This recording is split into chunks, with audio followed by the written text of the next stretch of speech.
Hello, everyone, and welcome back to Nightmare Narratives. I can picture some of you already in bed, maybe some of you just getting home from work. Wherever you are, whatever time it is, I'm glad you're here. If this helps you relax or sleep, please like and subscribe. It means a lot. Now let's get you comfortable, and I'll tell you tonight's story.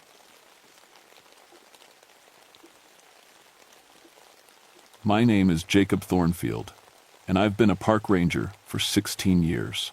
I know every trail, every rock, and every sound in the Blue Ridge Mountains of Virginia. My great-grandfather was half Cherokee. My grandfather worked these mountains, and my father did too. This land is in my blood. But what happened in August of 1976 changed everything I thought I knew about these mountains. It was the worst heat wave anyone could remember. The temperature hit 110 degrees for 6 straight days. Streams dried up. Animals hid deep in whatever shade they could find. Even the insects seemed to disappear. The whole mountain felt like it was holding its breath. I was stationed at the Devil's Backbone section of the Blue Ridge Parkway. It's a long, narrow ridge that rises up like the spine of some giant buried beast.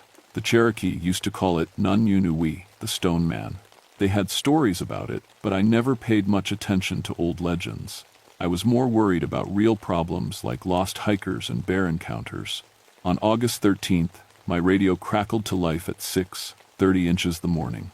"Jacob, we got 3 missing hikers on the Backbone Trail," said dispatch. "Last seen yesterday around 4 p.m. at mile marker 5.8. I grabbed my gear, radio, first aid kit, water, flares. The drill was simple. Find them before the heat got worse. People died in weather like this if they weren't careful." The Devil's Backbone Trail runs along the top of the ridge at about 4,000 feet. It's all exposed granite and scrubby pines. No shade, no water. And if you slip off the wrong side, it's a long way down. I'd pulled 3 bodies off those rocks just the year before. I hiked up to where they were last seen. The granite was already hot enough to fry an egg, and it wasn't even 8 a.m. yet. I called out their names: Tom Bradley, Sarah Chen, Mike Warren, all experienced hikers according to their permits. That's when I found the first strange thing. At mile marker 5.9, just off the main trail, I spotted a hiking boot. Then another. They were sitting on a flat piece of granite, but something was wrong. The rubber soles had melted, not just softened, completely melted and fused to the rock like they'd been put on a hot stove. I'd seen heat do crazy things, but never anything like this. The granite around the boots was normal temperature. I could touch it with my bare hands. But those boots were welded to the rock like they'd been hit with a blowtorch. I radioed it in and kept searching. An hour later, I found their campsite. 3 sleeping bags laid out in a perfect circle around a cold fire ring. Their backpacks were arranged in the exact center, opened, with all the contents sorted by type. Food in one pile, clothes in another, electronics in a third. Like someone had been taking inventory. But the weirdest part? There were no footprints leading away from the site. None at all. The sandy patches around the camp should have shown every step, but the ground was smooth as if it had been swept clean. I called for backup.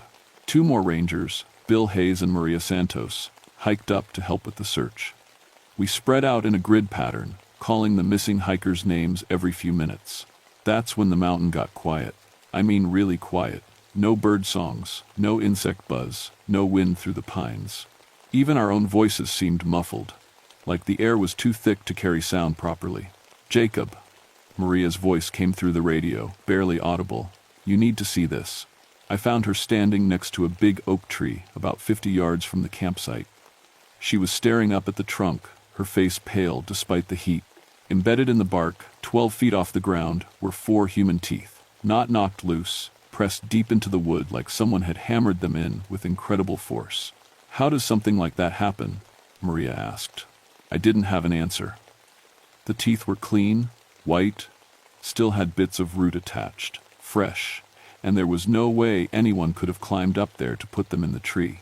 The trunk was smooth, no handholds, no ladder marks in the dirt below. By noon, the temperature hit 115 degrees. We were going through water fast, and none of us wanted to admit what we were all thinking. This wasn't a normal search and rescue anymore. That's when we heard the screaming. It started from the north, down in Copper Hollow, a man's voice yelling for help. We turned toward the sound, but then another scream came from the south. A woman this time. Then a third voice from the east, crying, "Please, somebody help us." The three missing hikers, calling from 3 different directions at the same time. "Split up," I told Bill and Maria. "Each take one direction. Radio check every 10 minutes. But as soon as we separated, the screaming stopped. The mountain went quiet again, quieter than before. My radio produced nothing but static mixed with a low growling sound, like an animal breathing. I waited 15 minutes for the check-in. Nothing from Bill, nothing from Maria. I was alone on the Devil's Backbone, and something was hunting us. I started back toward Maria's last position, calling her name and getting no response. The heat was making everything shimmer like I was looking through water. But I knew these trails. I could navigate them blindfolded, except the trail was wrong. The rock formation I'd passed an hour earlier, a distinctive granite outcrop that looked like a sitting bear, wasn't where it should be. It had moved 20 feet to the left. I stopped and stared at it, feeling sweat roll down my back that had nothing to do with the temperature. Rocks don't move, period. I'd been looking at that formation for 16 years. I knew exactly where it sat relative to the trail marker and the old pine tree with the lightning scar. But there it was, in a completely different spot. I pulled out my compass. The needle spun slowly in a complete circle, never settling on magnetic north. I tapped it, shook it, but it kept spinning like a broken toy. My radio crackled. "Jacob. Jacob, can you hear me? Maria, where are you?" "I found them, Jacob. I found all 3. But something's wrong. Something's really wrong. They're. The transmission cut to static. I ran toward where her voice had come from, jumping over loose rocks and scrubby bushes. The heat hit me like a wall, but I pushed through it. I had to find her. I came to a stop at the edge of Copper Hollow. It's a deep valley between 2 ridges, thick with trees and shadows, even on a day like this. I could see about 100 feet down the slope before the forest swallowed everything. "Maria," I shouted. My voice echoed off the rocks. "Maria, Maria, Maria." Then I heard her voice again, but it was coming from behind me. "Jacob, help me. Please help me." I spun around. Nobody there, just the empty trail and the blazing sun. "Where are you?" "Down here, Jacob. In the hollow. We're all down here." I looked down into the valley again. Nothing but trees and shadows. But her voice was definitely coming from that direction. I started down the slope, using trees to keep from slipping on the loose rocks. The temperature dropped about 10 degrees once I got under the canopy, which should have been a relief. Instead, it felt wrong. The air was thick and still, like being inside a tomb. 50 feet down, I found Maria's radio. It was sitting on a flat rock, still turned on, still transmitting static, but no sign of Maria. That's when I saw the tracks. They were pressed deep into the soft earth near a dried creek bed. But they weren't human footprints or animal paws. They were round impressions, perfectly smooth, about the size of dinner plates. Each one was pressed into the ground so hard it had cracked the soil around the edges. The tracks led deeper into the hollow, but they were spaced impossibly far apart. 12 feet between each print, as if whatever made them had been taking huge leaping steps. I followed them, one hand on my radio, the other on the emergency flare in my belt. The trees grew thicker, blocking out most of the sunlight. I could barely see 10 feet in any direction. The tracks led to a clearing where the creek used to run. In the center stood what looked like a pile of camping gear, backpacks, sleeping bags, hiking boots, water bottles. But it was arranged in a perfect pyramid, like some kind of monument. At the top of the pile was Bill's ranger hat. I approached slowly, calling his name. No answer. I reached for the hat, and that's when I noticed what the pyramid was built on. Bones. Human bones. Old ones, yellowed with age, mixed with fresher remains. Ribs, leg bones, skulls with empty eye sockets staring up at me. Some still had bits of cloth attached, old Civil War-era uniforms, faded and rotting. And at the very bottom, partially buried under the older bones, I saw something that made my blood freeze. A park ranger badge, issued to Thomas Patterson, who disappeared on this same ridge in 1954. They never found his body. I backed away from the pile, my heart hammering. Whatever was happening here had been going on for a long time, decades, maybe longer. That's when I heard the sound behind me, a deep grinding noise, like two massive stones being rubbed together. I turned around slowly. The trees at the edge of the clearing were moving. Not swaying in the wind. There was no wind. They were being pushed aside by something huge, something that moved between the trunks like it was made of liquid shadow. I caught a glimpse of it through the branches. Tall as a building, dark as midnight, with eyes like burning coals. It moved wrong, too fluid for something so large, flowing around obstacles instead of pushing through them. I ran. I crashed through the underbrush, scrambling up the slope toward the ridge. Behind me, that grinding sound got louder, and I could feel the ground shaking with each step the thing took. A tree fell across the path in front of me, not blown down by wind, pushed over like a toy. The trunk was 3 feet thick, and it hit the ground hard enough to make me stumble. I vaulted over it and kept running, but I could hear the creature getting closer. The grinding sound was right behind me now, and something that felt like a hot wind was breathing down my neck. I broke out of the tree line onto the main ridge trail. The sunlight was blinding after the darkness of the hollow, but I didn't stop. I ran toward my truck, parked at the trailhead 2 miles away. Behind me, the grinding sound stopped. I looked back. The forest was quiet again, no sign of whatever had been chasing me, but I could feel it watching from the shadows between the trees. I made it to my truck and radioed for help. Emergency response, state police, anyone who would listen. I told them I had 3 missing hikers and 2 missing rangers on the Devil's Backbone Ridge. What I didn't tell them was that I was pretty sure they were all dead, and whatever had killed them was still out there, waiting for the next group of victims to wander into its hunting ground. The state police arrived 2 hours later with a full search and rescue team, 12 officers, 2 bloodhounds, and enough equipment to find a needle in a haystack. I told them everything except the part about the creature. Nobody would believe that until they saw it themselves. Captain Rodriguez took my statement while the teams spread out across the ridge, professional, thorough, by the book. He'd handled dozens of missing person cases in the mountains. "You found camping gear arranged in a pyramid?" he asked, reading from his notes. "Yes, sir, in the hollow, about half a mile down from the main trail. And you said the bones looked old? Civil War era?" I nodded. "Some of them, but there were fresh remains too, and I found a ranger badge from 1954. Rodriguez frowned. "We'll check our records." "Patterson, you said?" "Thomas Patterson. Disappeared on this same ridge 22 years ago." The captain radioed the search teams. Within an hour, they'd located the pyramid in Copper Hollow. The radio chatter was professional, but tense. "Base, this is Team 3. We found the site, confirming multiple human remains, various stages of decomposition. We're going to need the coroner up here. Any sign of our missing people?" "Negative on the hikers, but we found ranger gear, hats, radios, badges. Some of this stuff looks decades old." I was listening to the radio from my truck when the transmission cut to static. Then, silence. Rodriguez tried raising Team 3 on the radio. No response. He sent Team 2 down to check on them. 20 minutes later, they went silent too. By sunset, we'd lost contact with 8 officers in Copper Hollow. "I'm calling this off," Rodriguez told me. "We'll come back tomorrow with more equipment and a bigger team." But I knew tomorrow would be too late. Whatever lived in these mountains was getting stronger. The heat, the isolation, the fear, it was feeding on all of it. I volunteered to stay overnight and maintain radio contact. Rodriguez didn't like it, but he was short on options. He left me with emergency flares and a promise to return at first light. As the sun went down, the temperature finally started to drop, but instead of relief, I felt a growing sense of dread. The thing in the hollow was more active after dark. I could sense it moving around down there, doing things I didn't want to think about. Around midnight, I heard singing. It was coming from multiple directions at once, like a choir spread across the mountain.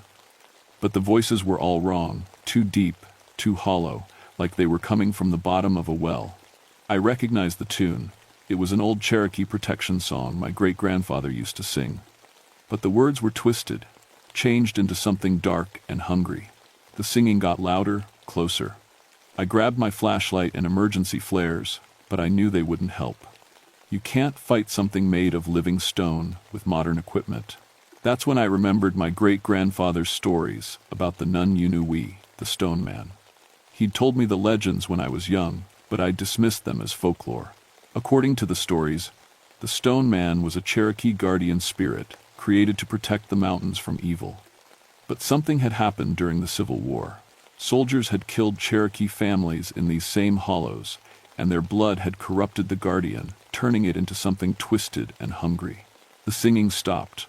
In the sudden silence, I could hear footsteps. Not the soft padding of human feet, but the grinding crunch of something impossibly heavy walking across granite. I looked toward the main trail and saw it. 12 feet tall, made of living stone and shadow.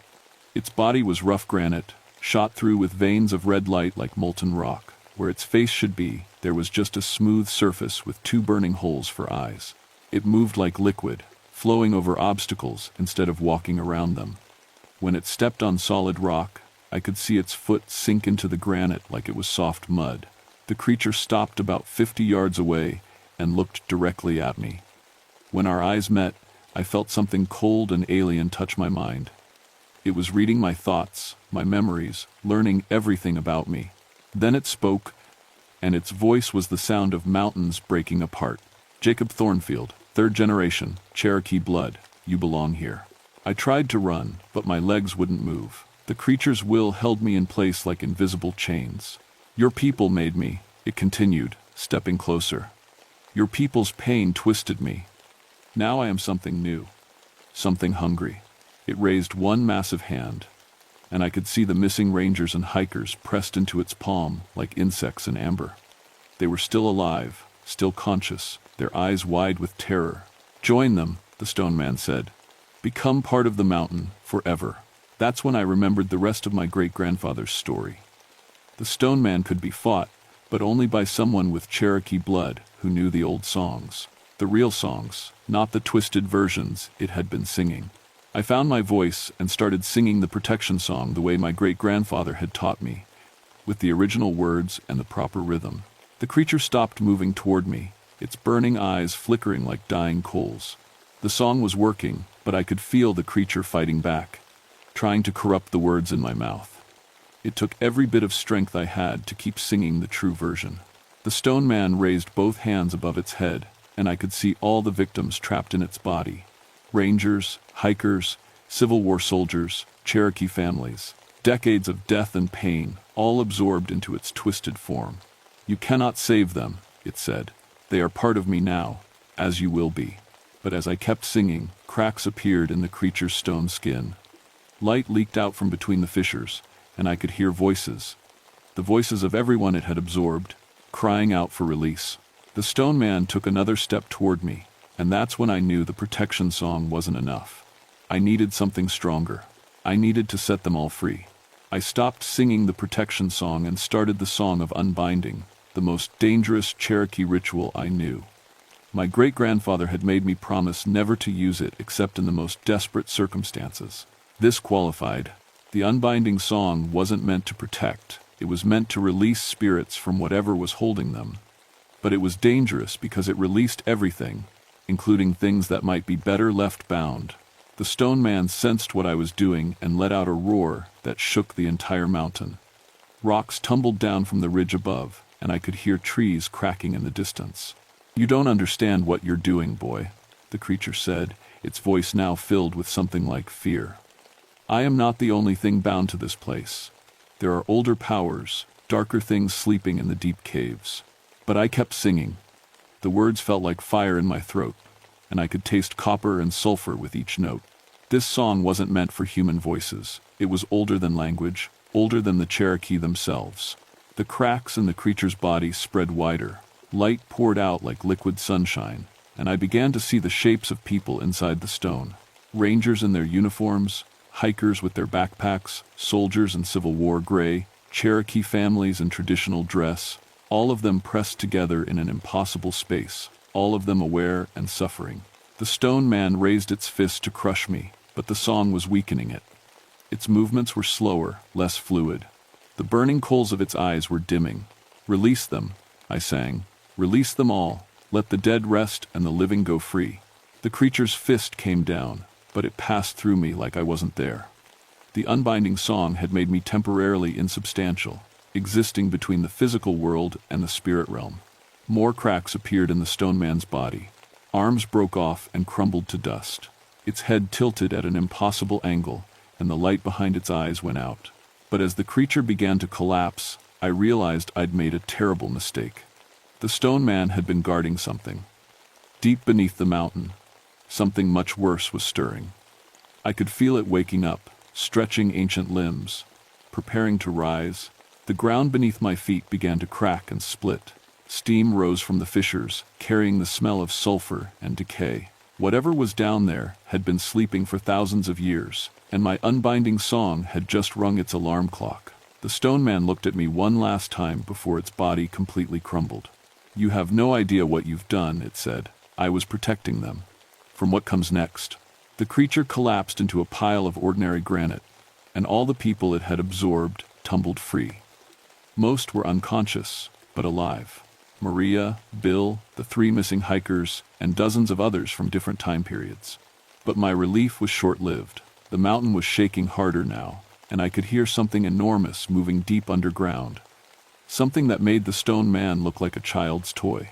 I grabbed Maria and Bill, the only ones conscious enough to move, and started helping people away from the cracking ground. We had maybe minutes before whatever was beneath us broke through. "What's happening?" Maria gasped. "I made a mistake," I said. "The stone man wasn't the enemy.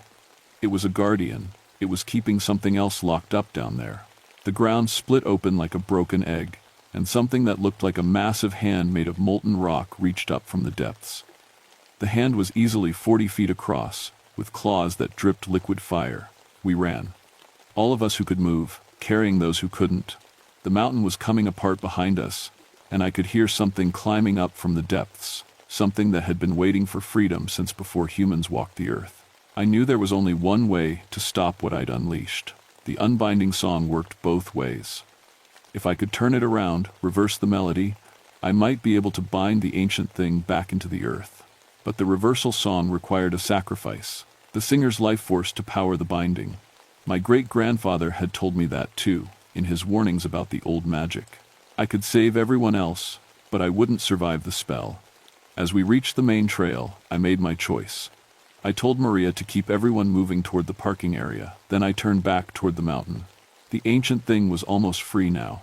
I could see its massive head rising from the crack in the earth, something like a dragon made of living magma, with eyes like collapsed stars.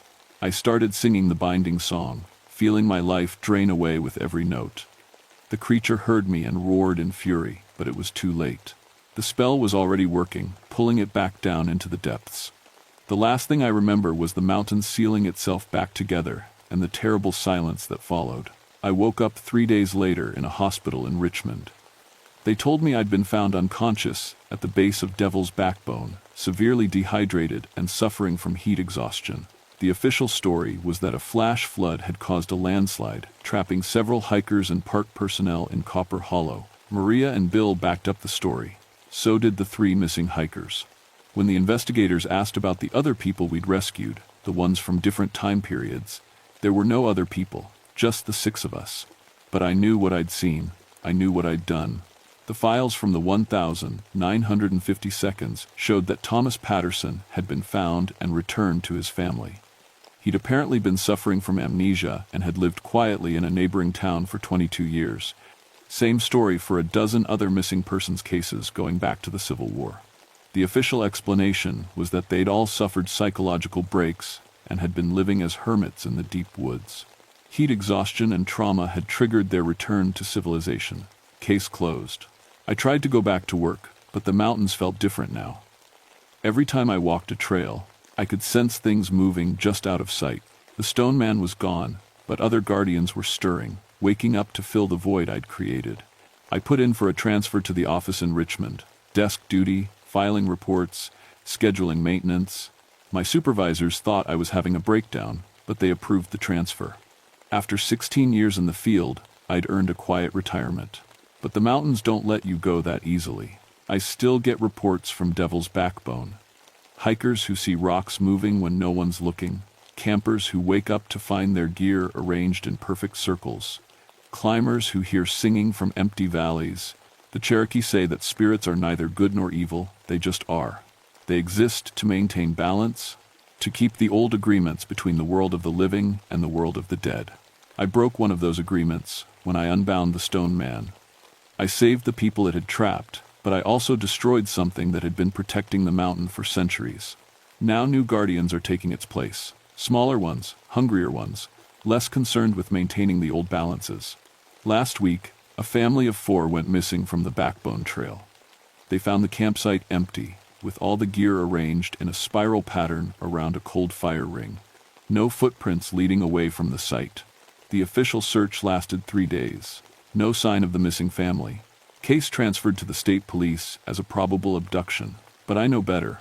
I know what's happening up there. The mountain is learning new rules. And sometimes, late at night in my Richmond apartment, I can still hear singing from the direction of Devil's Backbone. The voices of the new guardians, teaching themselves the songs of binding and unbinding, practicing for when the next sacrifice comes wandering up their trails. I've thought about going back, about trying to set things right, but I made my choice that night on the ridge. I chose to save the people who were trapped, knowing it would unleash something else. I have to live with that choice. The mountain will have to live with it too. If you're planning to hike the Blue Ridge Parkway, especially the Devil's Backbone section, do yourself a favor. Go somewhere else. Find a different mountain, a different trail, a different adventure. Some places are better left alone. And some guardians, no matter how terrible they might seem, are there for a reason. Trust me on this one. I learned it the hard way. My name is Jacob Thornfield, and I used to be a park ranger.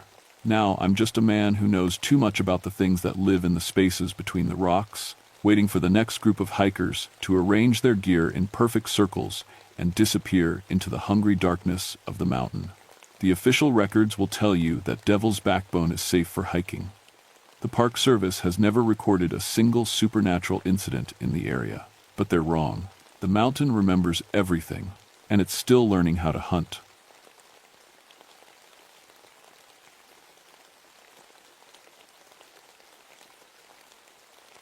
My name is Maria Santos, and I've been a park ranger for 12 years.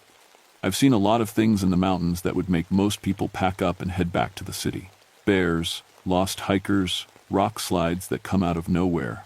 But what happened on Old Rag Mountain that Mother's Day weekend in 1984 changed everything I thought I knew about the world. I'm 38 years old, been working Shenandoah National Park since I was 26. My parents came here from Spain when I was little, looking for a better life. They found work in the valleys, but I always felt drawn to the mountains. Something about the height, the clean air, the way you could see for miles from the peaks. It felt like freedom. I specialize in search and rescue. Technical climbing, medical emergencies, finding people who've gotten themselves into trouble where helicopters can't reach. I'm certified as an EMT, and I've pulled more than 200 people off these mountains alive. It's good work. Important work. 3 years ago, I lost my daughter Carmen to leukemia. She was only 8. After that, I threw myself into the job even harder. Every person I saved felt like maybe I was making up for the one I couldn't save. My ex-husband said I was running away from life, hiding in the mountains. Maybe he was right, but the mountains never lied to you. They were dangerous, sure, but honest about it. That Friday morning started normal enough. Weather Service was calling for storms over the weekend, which meant we'd probably have some rescue calls. People don't always listen when you tell them storms in the mountains are different from storms in the city. The wind gets channeled between the peaks, turns nasty fast. Lightning up there doesn't fool around. I was checking my gear when the call came in. Family of 5 overdue on Old Rag, the Hendersons. Mom, dad, 3 kids aged 6, 10, and 14. They'd planned to camp at the summit for Mother's Day weekend. Nice family tradition, except they should have checked the weather first. Tom Rodriguez, my backup ranger, looked worried when he handed me the report. Radio went dead yesterday, around 6 p.m., he said. Last transmission said they were setting up camp near the summit. Old Rag is a tough climb. 3,000 feet straight up, with granite faces that'll kill you if you're not careful. But it's popular because the view from the top makes you feel like you're standing on top of the world.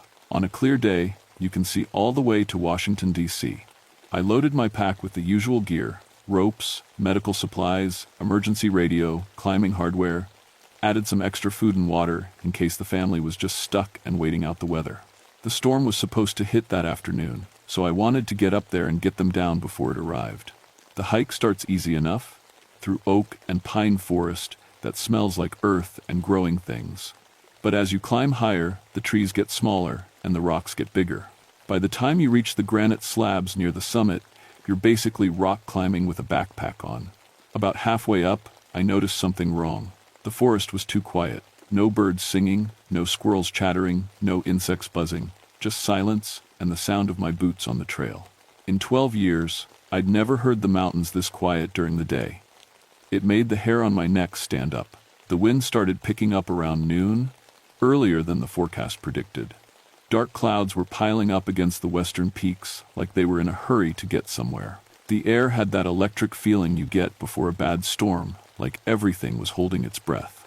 I should have turned back then, should have trusted my instincts, but somewhere up there was a family with 3 kids, and I'd never left anyone on the mountain who needed help. That was my first mistake. I found their gear before I found them. The Henderson family's climbing equipment was scattered across a grove of tall pines about 200 yards below the summit. But it wasn't just scattered. It was embedded.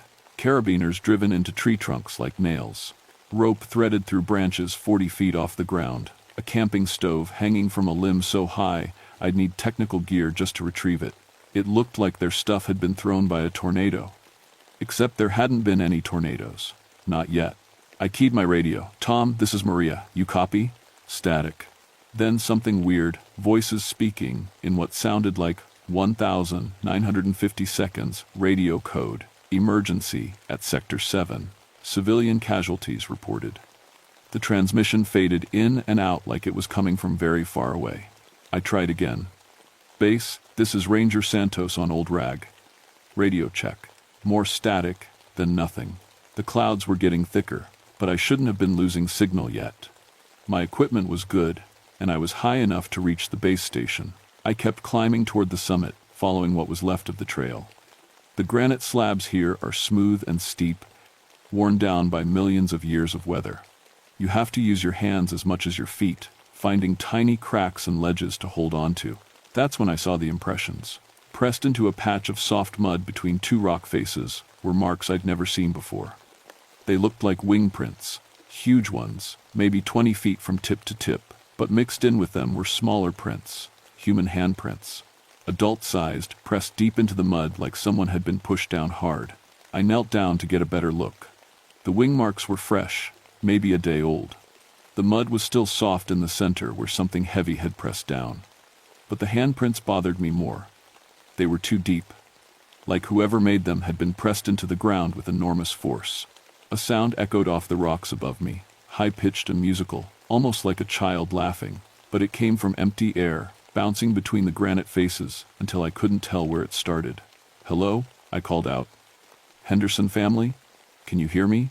The laughter came again, closer this time. It sounded like a little girl, maybe 6 or 7 years old. But there was something wrong with it. It went on too long, had too many notes that didn't quite sound human. I climbed faster, my heart starting to pound. The summit of Old Rag is mostly bare granite, shaped like a giant bowl. You can see in all directions, which usually makes you feel on top of the world. But now the thick clouds made it feel like I was climbing into a gray ceiling that could fall on me any second. I reached the top and stopped cold. There was a nest. It sat in the center of the summit, built against the highest point of rock. But it wasn't made of sticks and leaves like a normal bird's nest. It was made of human things.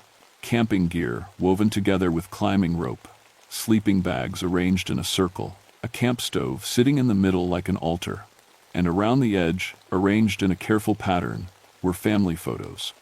Dozens of them, all showing the same thing. Parents with children, smiling at cameras. Some of the pictures were old, the kind with scalloped edges from decades ago. Others looked recent, with bright colors and sharp focus. None of them showed the Henderson family. I approached slowly, my hand reaching for the radio, even though I knew it wouldn't work. The nest was bigger than it had looked from a distance, maybe 10 feet across. Up close, I could see it was built with incredible precision.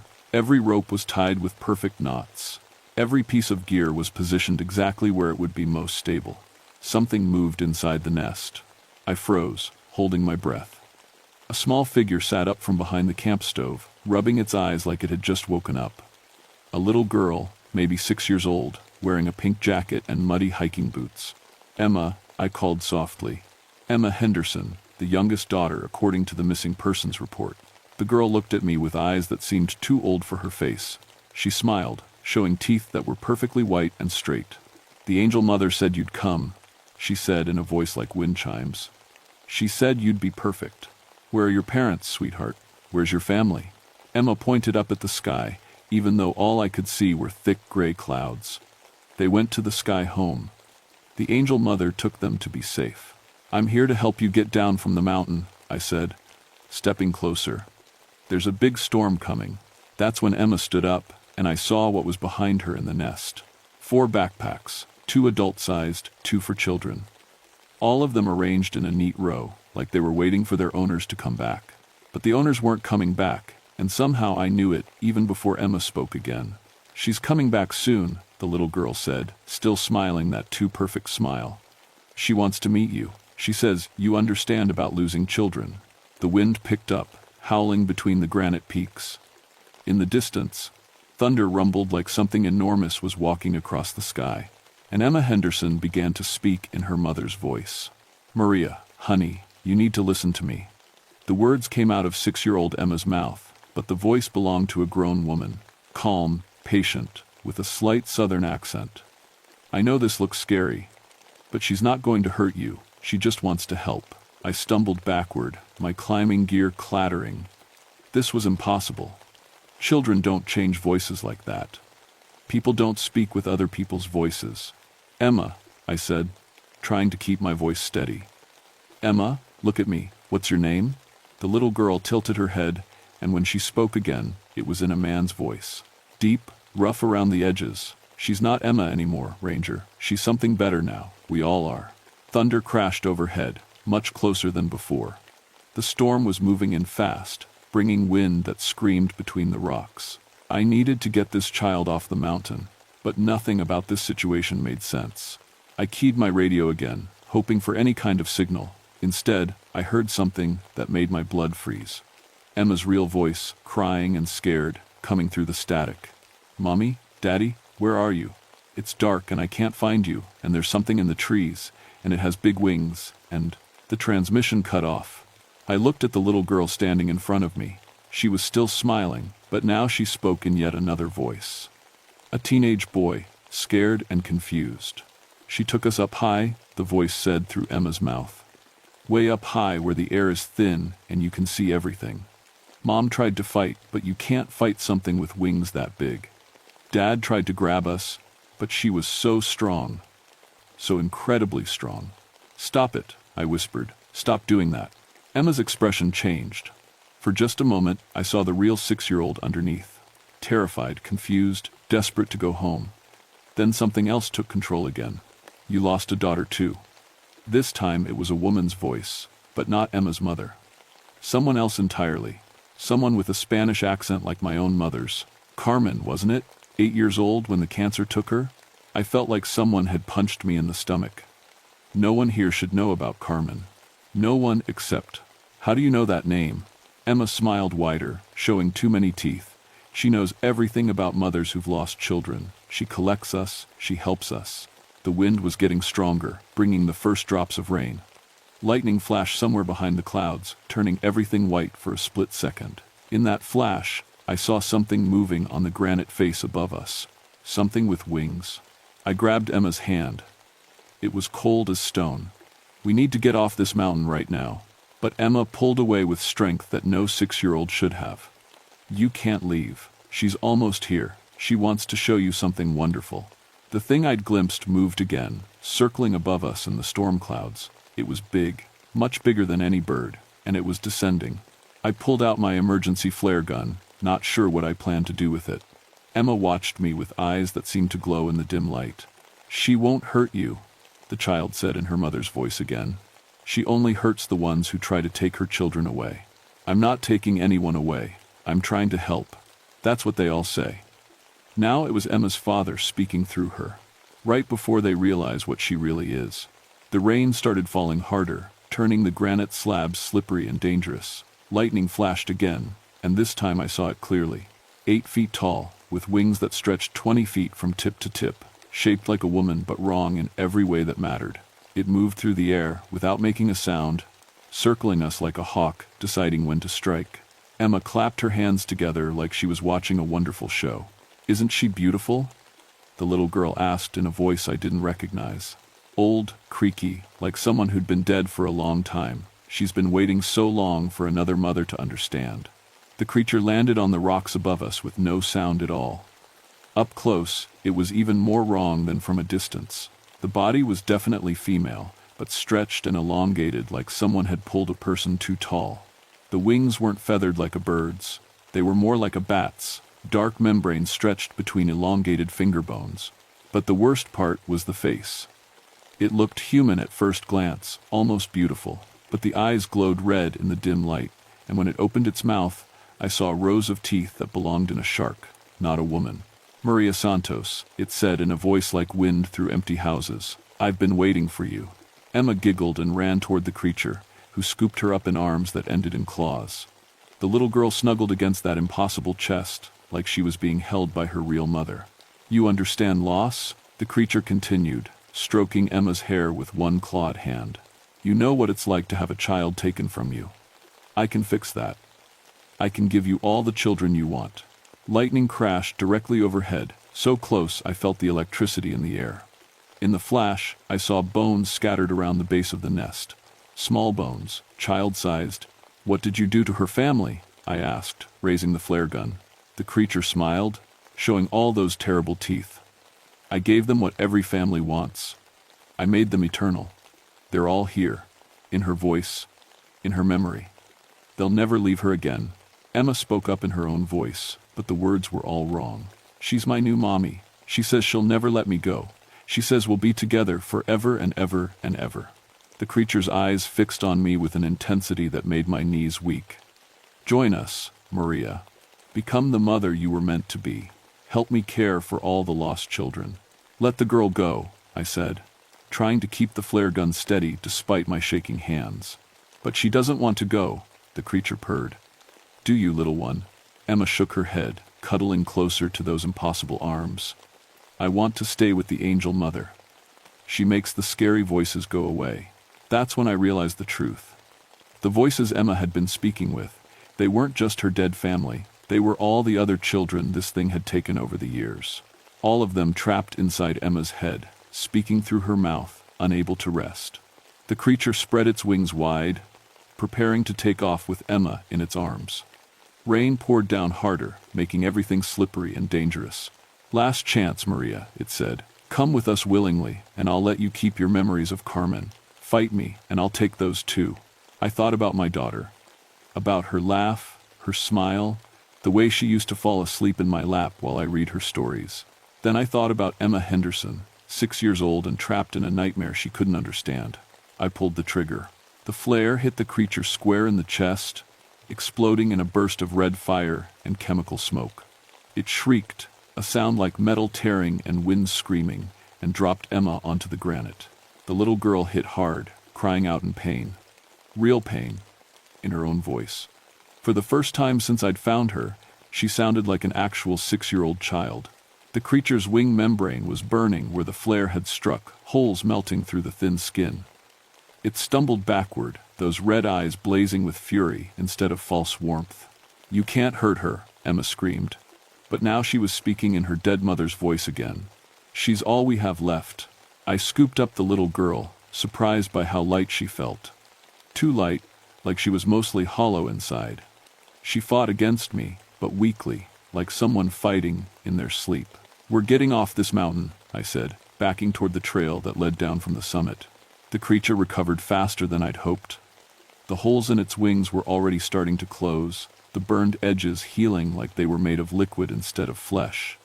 It launched itself into the air again, circling us in the rain and lightning. "You don't understand," it called down to us. "She chose to stay. They all chose to stay. I only give them what they want most, a mother who will never leave them." Emma went limp in my arms, speaking now in the voice of her teenage brother. "She's right, you know. Being alone is worse than this. At least here we're all together."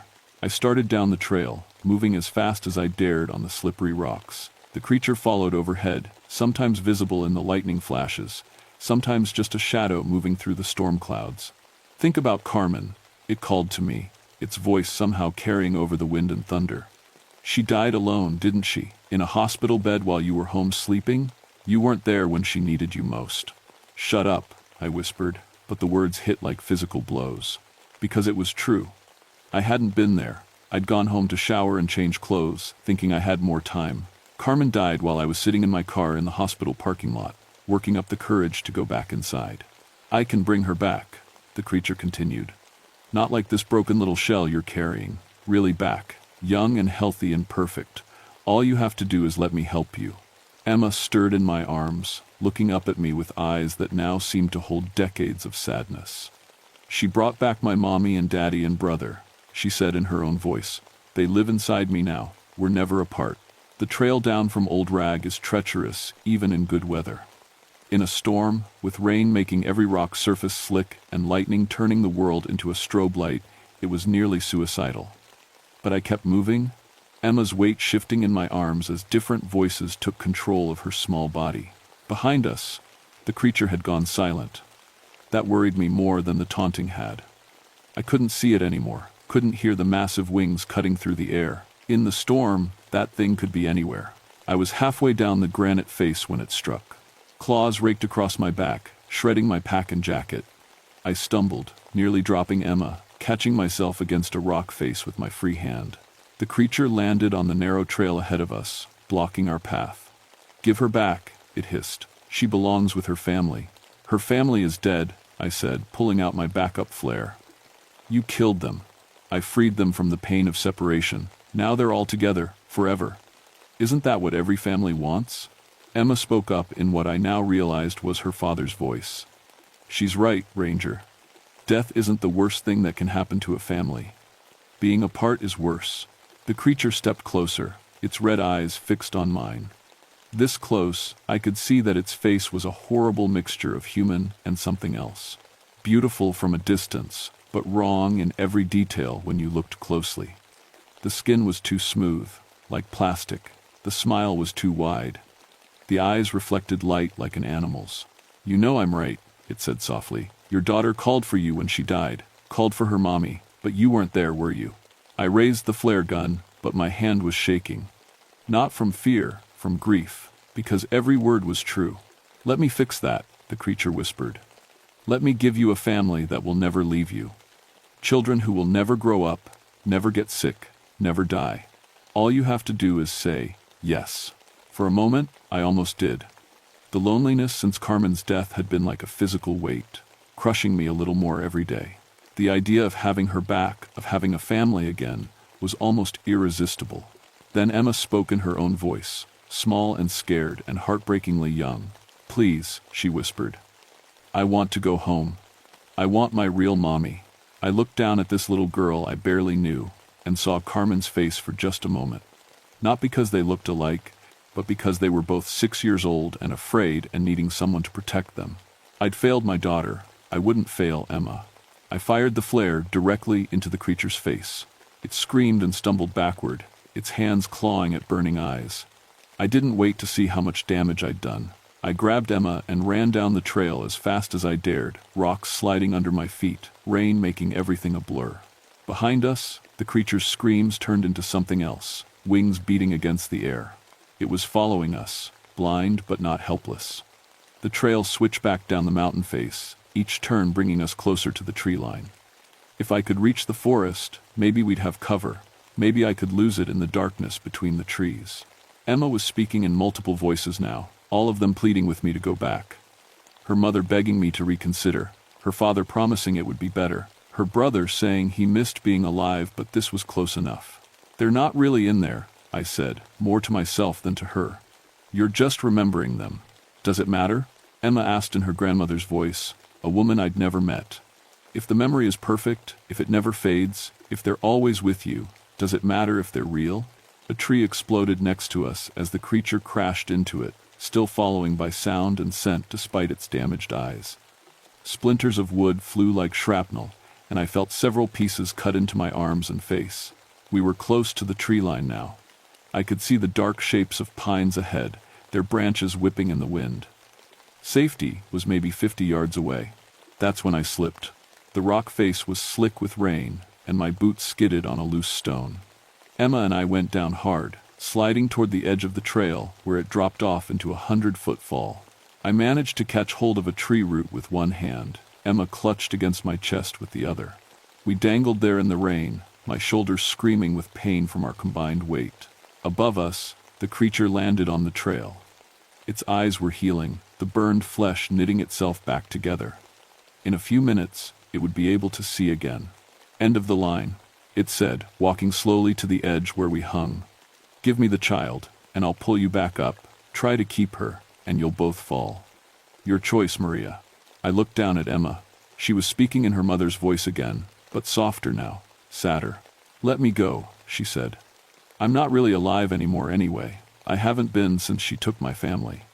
At least this way you can live." "No," I said. "I'm not letting go of you." "Why not?" Emma asked in her own voice. "You let go of Carmen." The words hit harder than the creature's claws had. Because they were true. I had let go of Carmen. I'd given up fighting the cancer, accepted the doctor's prognosis, started planning her funeral while she was still alive. I'd let go long before she died. "This is different," I said. "How?" the creature asked from above us. "How is this different from watching your daughter die?" I thought about it as my grip on the tree root started to slip. How was this different? Both Emma and Carmen were lost. Both were beyond my power to truly save. Both would be better off if I just accepted reality and moved on. But there was one difference. This time, I could choose not to give up. Because this time, I said, shifting my grip and starting to swing Emma toward a ledge I could barely see in the storm, "I'm not letting go." The ledge held. Barely.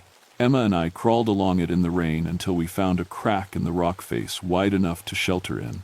Above us, the creature screamed its frustration into the storm, but couldn't reach us without risking a fall that might actually hurt it.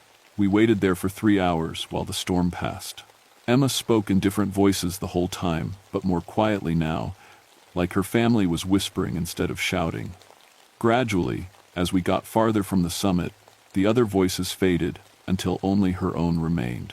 "I can't remember what my mommy looked like," she said as the rain finally stopped. "Not really, just bits and pieces."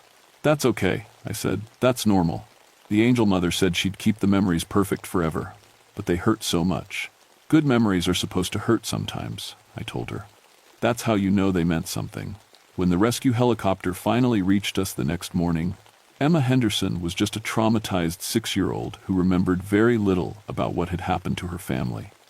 The official report said they'd been struck by lightning while camping on the summit. Emma's trauma amnesia explained why she couldn't remember the details. I never told anyone about the creature. Who would believe it? Instead, I requested a transfer to a different park, somewhere with lower mountains and fewer missing persons cases. But every Mother's Day since 1984, I checked the incident reports from Shenandoah. And every Mother's Day, another family goes missing on Old Rag Mountain. Usually during storms. Always families with children. The bodies are found eventually, when they're found at all. Lightning strike victims, according to the official reports. Emma Henderson grew up and moved away from Virginia. She became a teacher, never had children of her own. We exchange Christmas cards sometimes. She signs them with her own name only, and I'm grateful for that. I learned something important on Old Rag Mountain that weekend. Grief isn't something you solve or fix or get over. It's something you carry. And sometimes the weight of it makes you think that any alternative, even a horrible one, would be better than what you're feeling. But grief is also love with nowhere to go. The creature on the mountain offered to take that love and twist it into something monstrous. A perfect family that would never leave, never change, never grow up or grow old or make their own choices. I think that's the real horror, not the creature itself, but how tempting its offer was. How close I came to saying yes. Sometimes, on Mother's Day, I drive back to the Shenandoah Valley. Not to Old Rag, I've never set foot on that trail again, but to the smaller mountains nearby, where I can look up at the peaks and remember. Carmen would be 33 now if she'd lived. She might have had children of her own. She definitely would have changed in ways I can't imagine, become a person I never got to meet. The creature on Old Rag would have frozen her at 8 years old forever. perfect and unchanging and eternally, horribly mine. I'm glad I chose the grief instead. But on windy nights, especially in May, I sometimes hear children's laughter carried on the storm winds. Too many voices laughing together, like a family reunion that never ends. And I wonder how many mothers over the years have heard that sound and followed it up the mountain, looking for the children they lost. The Park Service posts warnings now during storm season. Hikers advised to avoid Old Rag Summit during severe weather conditions. They put up signs about lightning, safety, and emergency preparedness. They don't mention the other reason to stay away. But sometimes, I think they should. Because somewhere up there, in a nest made of camping gear and family photos, something is still waiting, still collecting mothers who understand loss, still offering a family that will never leave. And Mother's Day comes every year, bringing storms and grieving women and children who laugh too long in voices that carry on the wind. I just hope the next ranger who finds them is stronger than I was. Or maybe luckier. Or maybe just angry enough to choose the right kind of pain.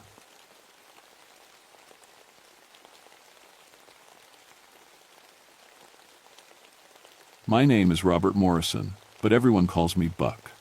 I've been a park ranger for 15 years now, working these Tennessee mountains since I was 26. Most folks think being a ranger means helping lost hikers and putting out campfires. They don't know about the other stuff. The illegal stills hidden deep in the hollows, the families who've been making moonshine since before Prohibition ended, the violence that comes when money and tradition mix with mountain pride. I was born right here in Cherokee National Forest, in a little cabin that's long gone now. My daddy made moonshine, just like his daddy before him. The Morrison family has been working these hills for over 100 years. When I put on this ranger uniform, some folks called me a traitor, said I was turning my back on family tradition. Maybe they were right, but I'd seen what that life could do to a man. September 1979 was hotter than hell. We hadn't seen rain in 6 weeks, and the temperature hit 105 degrees most days. The leaves were already turning brown and falling off the trees, even though it wasn't October yet. Everything felt wrong that month. The animals were acting strange, moving around at weird times. Birds flying in circles. Deer coming down from the high country way too early. I remember the morning it all started. I was sitting in my truck outside the ranger station in Tellico Plains, drinking coffee and reading reports. My supervisor, Jim Hawkins, came over and knocked on my window. "Buck, we got something for you," he said. "Looks like there's a big operation up in Moonshine Hollow, bigger than anything we've seen in years." Moonshine Hollow. Even the name made my stomach tight. That place had history, and not the good kind. During Prohibition, it was one of the biggest moonshine operations in the state. Federal agents raided it in 1923, and 3 people died in the shooting. After that, nobody went up there much. The spring water was good, real good, but something about that hollow felt cursed. "How big we talking?" I asked. "Big enough that we're getting complaints from folks 20 miles away. They say they can smell it on the wind. Sweet smell, like corn mash fermenting." I knew that smell, grew up with it. When someone's running a still that big, they're not just making shine for the family, they're running a business. And business like that brings trouble. "You want me to go up there alone? Take Carl with you. He knows the area pretty good." Carl Jenkins was a new guy, only been with the service about 2 years. Good kid, but green as grass. He grew up in Nashville, didn't know these mountains like I did. Didn't understand that some places in these hills had their own rules. We loaded up the truck with our gear, standard stuff, radios, first aid kit, evidence bags. I also brought my .38 revolver and made sure Carl had his. You never know what you're going to find when you bust up a still operation. Some of these mountain families would shoot first and ask questions later. The drive up to Moonshine Hollow took about an hour. The dirt road was rough and narrow, winding through thick woods. The deeper we went, the quieter it got. Usually these mountains are full of sounds, birds calling, squirrels chattering, insects buzzing, but that day it was silent, dead silent. "You notice how quiet it is?" Carl asked. "Yeah, I notice. Where are all the animals?" That was a good question. In 15 years of ranger work, I'd never seen the woods so empty. No deer tracks in the mud, no bird droppings on the rocks. Even the bugs seemed to have cleared out. We reached the end of the road and parked the truck. From here, we'd have to hike about a mile to reach the hollow. I checked my radio, and tried to raise the station. Static. Nothing but static. That's weird, I said, turning the dial. More static, and then something that made my blood run cold. Music. Old-timey banjo music, like something from the 1920 seconds. Scratchy and faint, but definitely there. Where's that coming from? Carl asked. I switched off the radio. Probably just interference from the mountains. But I didn't believe that, and from the look on Carl's face, neither did he. We started hiking. The trail was overgrown, but still visible. My grandfather had walked this same path back when he was running shine up here. He used to tell stories about the hollow, about how the spring water there was so pure it could make the smoothest whiskey in Tennessee. He also told stories about other things, strange things that lived in these mountains, things that didn't like strangers. Just old mountain superstitions, I told myself. But walking through those silent woods, I was starting to wonder. The heat was awful, even under the trees. Our shirts were soaked with sweat before we'd gone half a mile. The air felt thick and heavy, like breathing through wet cloth. And underneath the smell of hot pine needles and dry earth, there was something else. Something sweet and sick, like fruit rotting in the sun. You smell that? Carl asked. Yeah, could be the still. When they're running a big operation, the smell can carry for miles.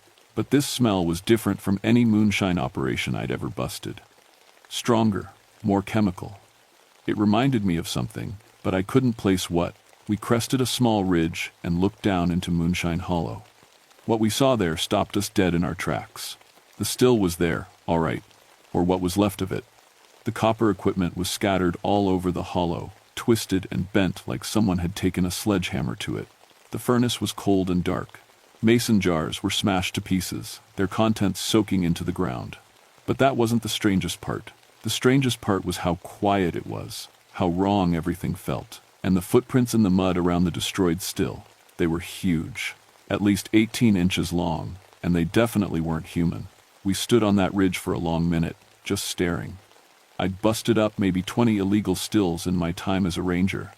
Never seen destruction like this.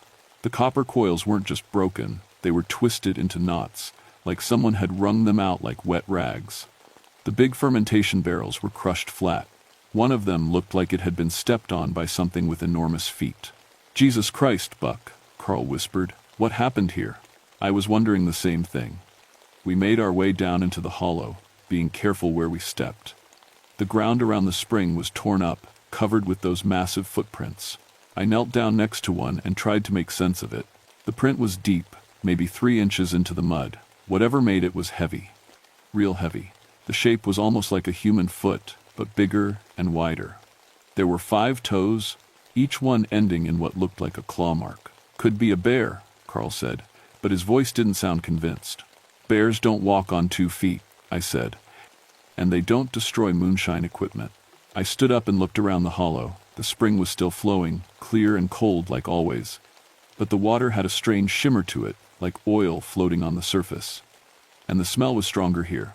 That sweet, chemical smell that made my stomach turn. We should take some photos, I said. Document everything. Carl pulled out the camera and started taking pictures. I walked over to examine the still more closely. The copper was good quality, probably cost whoever built this operation a few $1,000s. Now it was ruined. But not just ruined, destroyed with what looked like incredible force. I found something else that made my skin crawl. Claw marks on the oak trees around the hollow, deep gouges in the bark, about 8 feet off the ground. Whatever made those marks was tall, very tall. Buck, you need to see this, Carl called. He was standing by the spring, holding something in his hand. When I got closer, I saw it was a piece of cloth.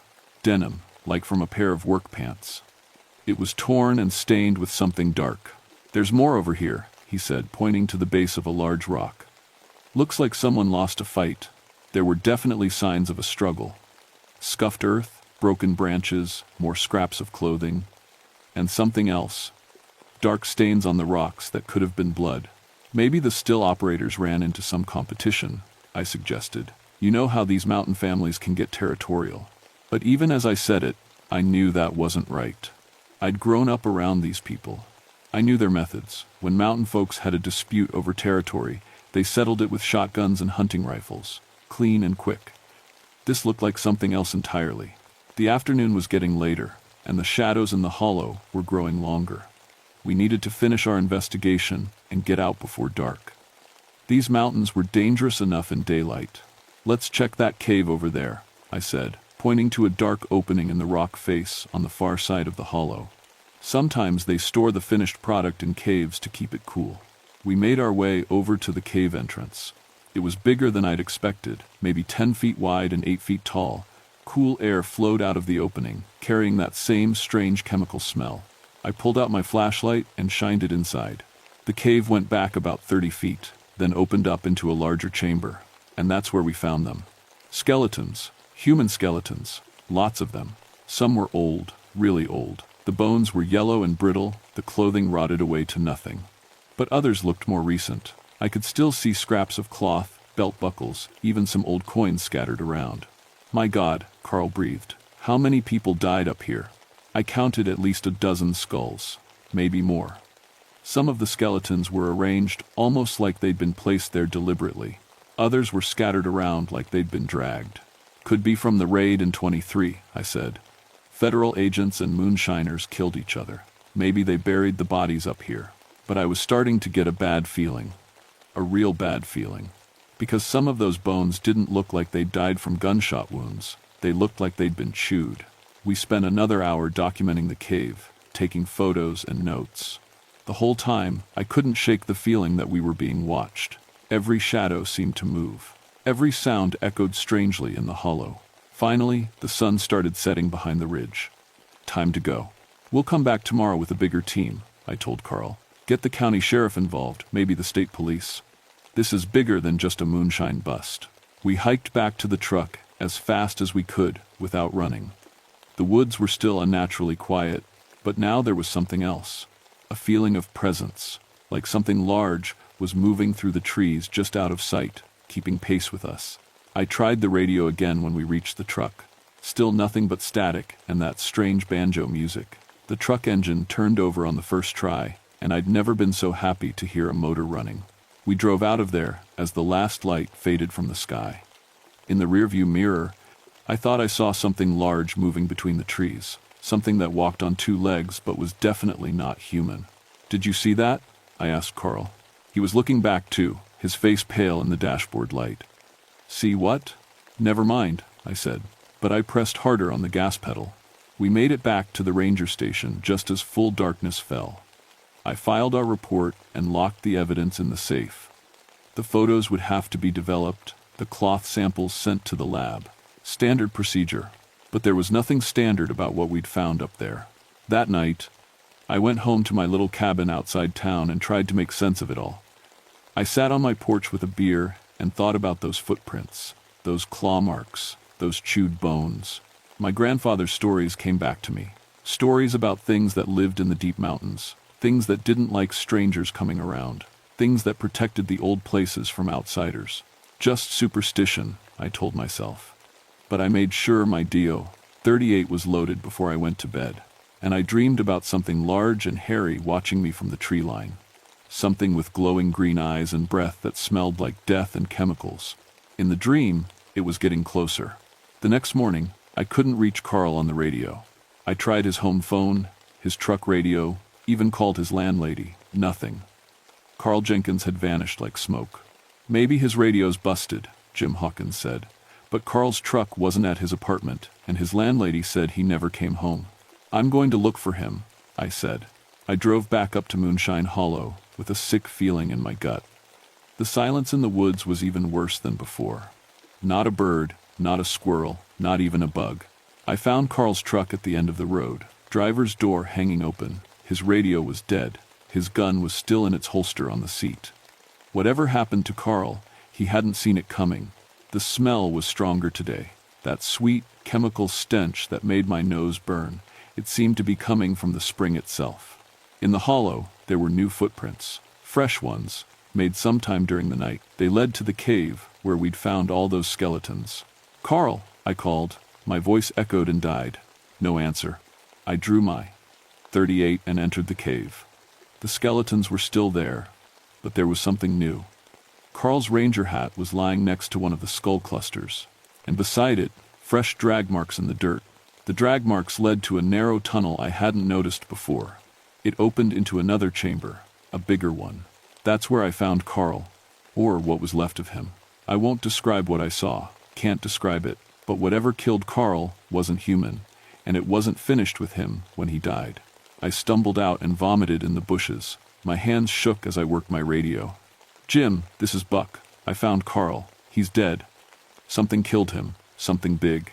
I'm sending the sheriff. Stay put." But I wasn't staying put. I started back toward the truck, moving fast. Halfway up the trail, I heard it, breathing. Slow, heavy breathing that sounded wet and labored, like someone with fluid in their lungs. It was coming from the trees, maybe 50 yards away. I stopped. The breathing stopped too. I started walking. The breathing resumed, keeping pace. Whatever was out there was following me. "Jim, there's something in the woods with me, something big. I can hear it breathing. Get to your truck. Get out of there now." The breathing got closer. I could smell it, that chemical stench mixed with wet fur and rotting meat. I reached the ridge and looked back. That's when I saw it. Standing at the tree line, maybe 100 yards away. 10 feet tall, covered in greenish-brown hair, built like a man but wider, heavier. Its eyes glowed with a sick, yellow-green light. It was watching me. We stared at each other for 10 seconds. Then it stepped back into the trees and vanished. I made it to my truck and drove out of those mountains like the devil was chasing me. When I got back, Jim poured me coffee with something stronger in it. "Tell me what happened." So I told him, all of it. When I finished, Jim was quiet. "You sure about what you saw?" "I'm sure. Because what you're describing sounds like a horror movie.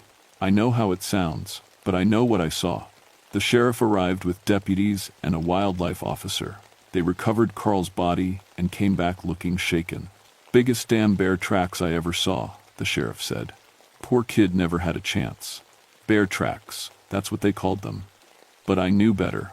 That night, I sat on my porch with my .38 and a bottle of whiskey. Around midnight, the wind carried a familiar smell across the valley. Sweet, chemical, rotten. It was coming closer. For 3 days, I stayed away from Moonshine Hollow. Jim gave me desk duty, said I needed time to process what happened. On the 4th night, it came for me. I was on my porch when I heard something moving in the woods behind my cabin. Big and heavy, breaking branches. The smell hit me immediately. That sick, chemical stench. "I know you're out there," I called. "What do you want?" The sound stopped. Then I heard that wet, labored breathing, maybe 30 yards away. "You killed my partner. Why?" A low rumble came from the woods. Not quite a growl, not quite a voice. But there was intelligence in it. "You're protecting something up there, the hollow. That's your territory, isn't it?" Another rumble, louder this time, angry. That's when it stepped into the light. 10 feet tall, just like I remembered.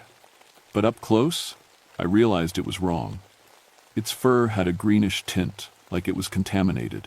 Its eyes glowed brighter than any animal's should. Its breath came out in visible green vapor that made my lungs burn. And its hands, God, its hands were huge, with claws like broken glass. It opened its mouth and breathed at me. The green vapor hit like poison. My lungs felt like they were on fire. The world started spinning, and I saw things that weren't there. Carl's face, twisted in pain. My grandfather, shaking his head in disappointment. I fell to my knees, gasping. This was how Carl died, not torn apart, but poisoned by this thing's breath. But I had something Carl didn't have. My grandfather's stories. I knew what this thing was. It was a guardian, a protector of the old places.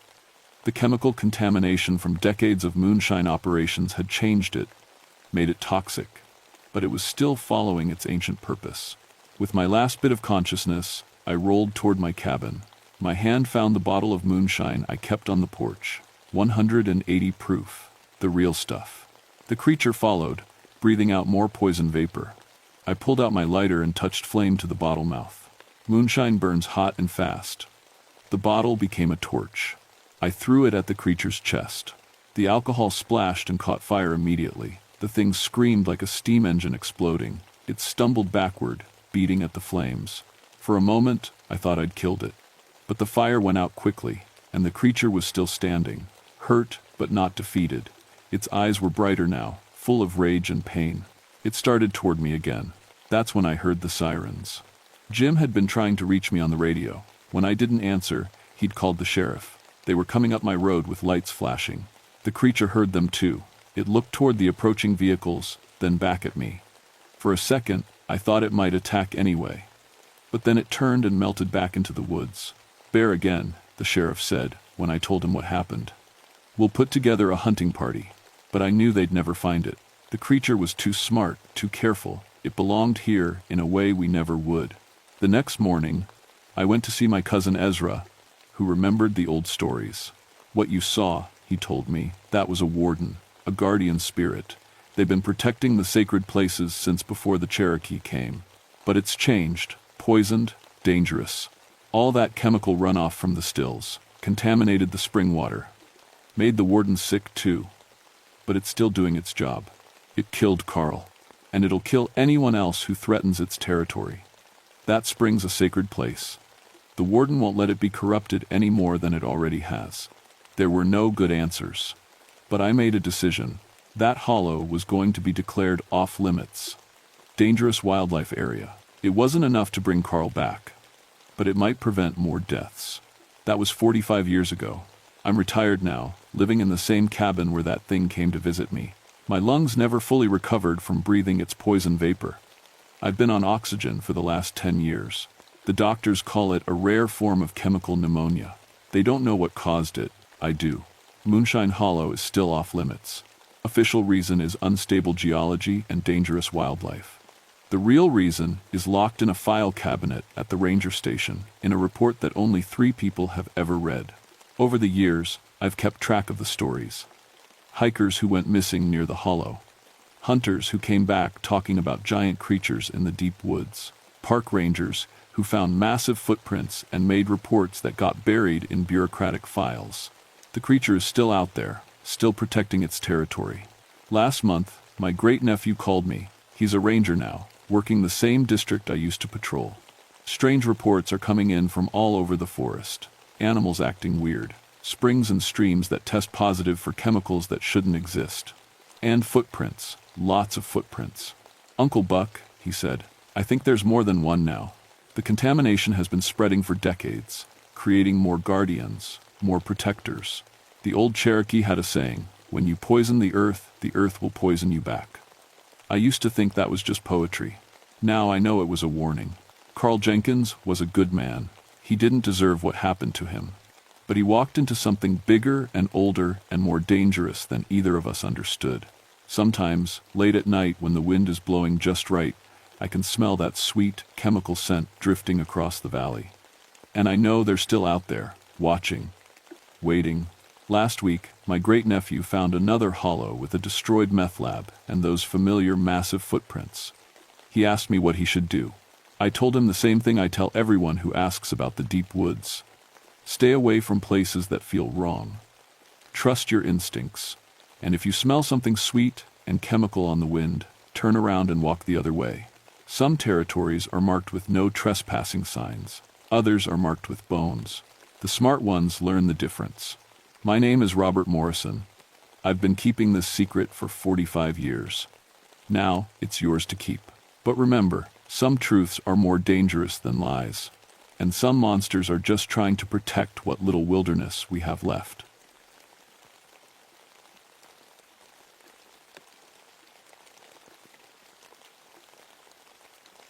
My name is Catherine Walsh, and I've been a park ranger for 14 years. I'm telling you this story because someone needs to know what really happened at Blackwater Falls in October 1988. The official reports say 3 people died in tragic accidents. But I know better now. I was 36 then, working at Blackwater Falls State Park in West Virginia.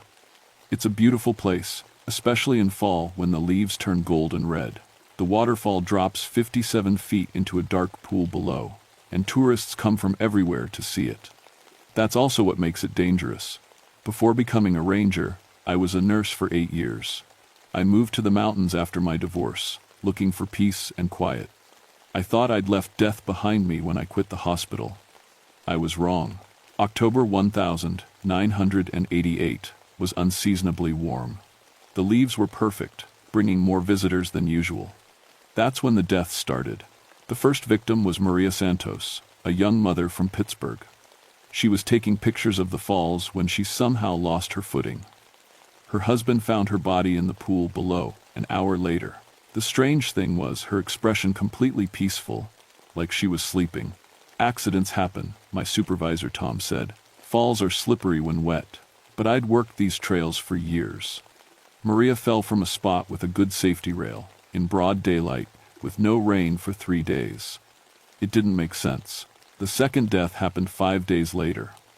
Robert Chen, a college student, somehow climbed over 2 barriers to reach a restricted viewing area. His camera was found on the safe side of the rail, but his body was at the bottom of the falls. Again, that same peaceful expression. That's when the rumors started.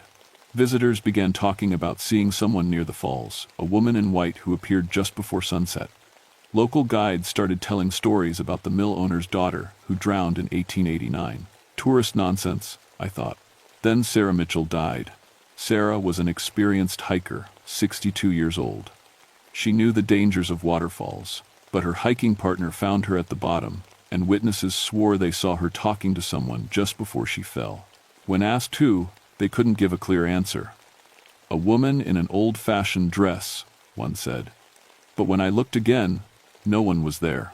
3 deaths in 2 weeks. My job was visitor safety, and I was failing.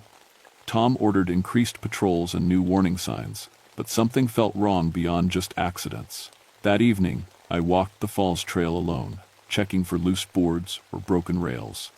The sun was setting, creating long shadows through the trees.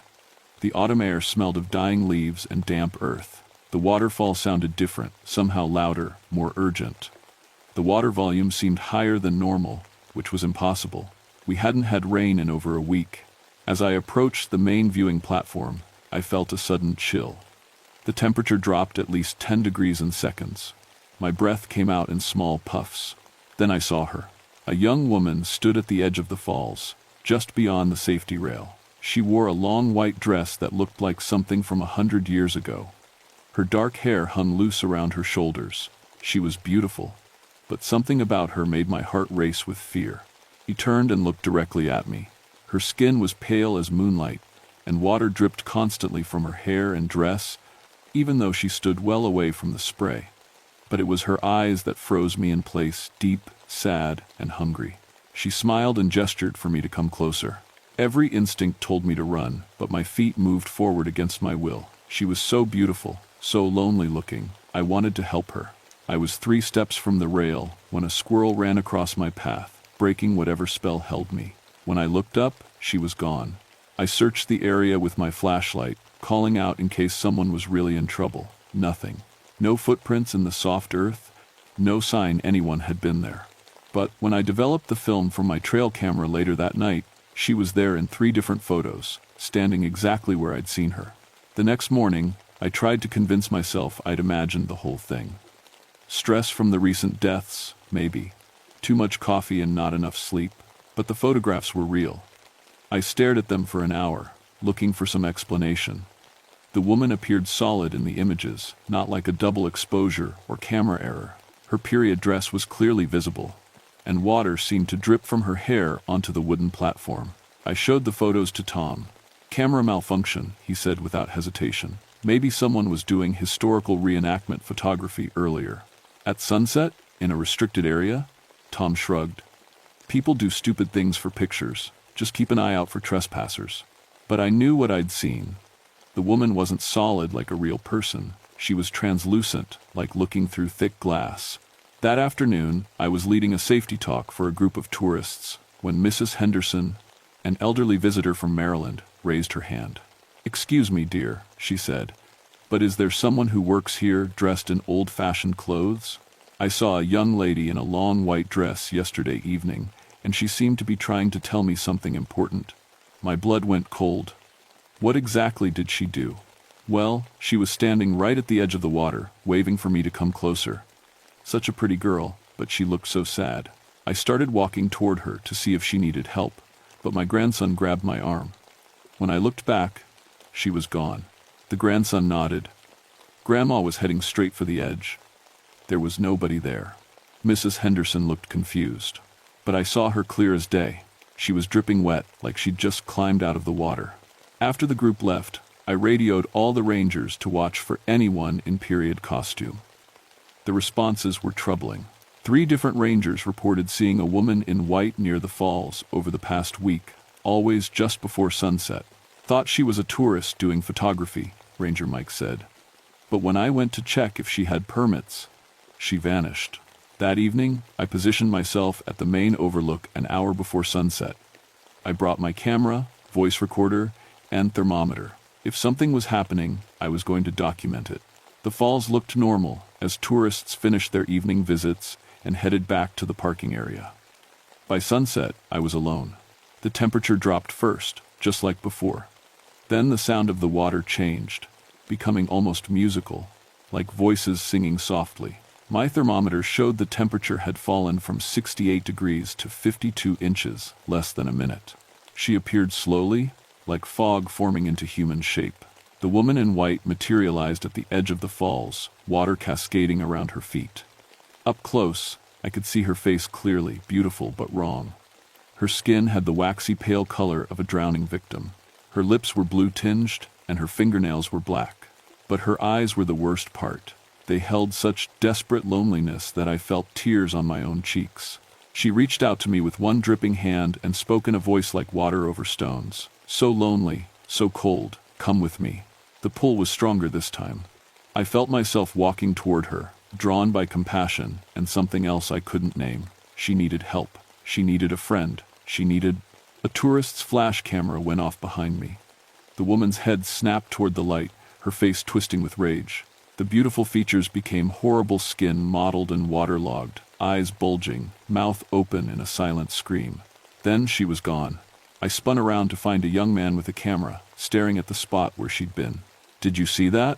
he whispered. "See what?" "The woman. She was right there." And then, he looked at his camera display and went pale. "She's in the photo." But she was gone before I even took the picture. I looked at his camera screen. There she was, captured in the moment of rage, no longer beautiful, but terrifying. The young man, his name was Dave, showed me 3 more photos he'd taken. In each one, the woman appeared to be getting closer to where I'd been standing. "This is impossible," Dave said.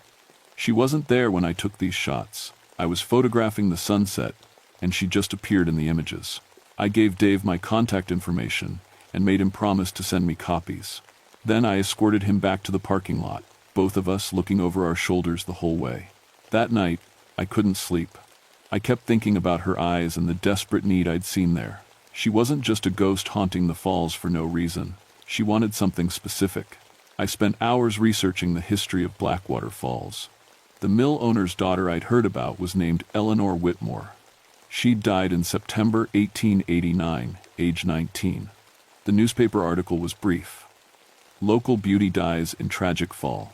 But I found something else in the old records. Eleanor hadn't been alone when she died. She'd been with Thomas Morrison, the young man she was engaged to marry. He survived the fall and lived until 1962. In his obituary, there was a quote that made my hands shake. Thomas never married after his fiancée's tragic death. He often spoke of hearing her voice, calling to him from the falls, begging him to join her. Eleanor wasn't just haunting the falls. She was hunting. The 4th death happened on a Tuesday. James Burton, 43, was visiting with his teenage daughter. According to her statement, he'd been acting strange all morning, distracted, constantly looking toward the falls, barely speaking. Dad kept saying someone was calling his name. His daughter told the police, but I didn't hear anything. James walked away from his daughter and straight over the safety rail. She screamed for help, but it was too late. Like the others, he was found with that same peaceful expression. But this time, there was a witness who saw more. Carol Newman was a photographer who'd been setting up equipment for sunset shots.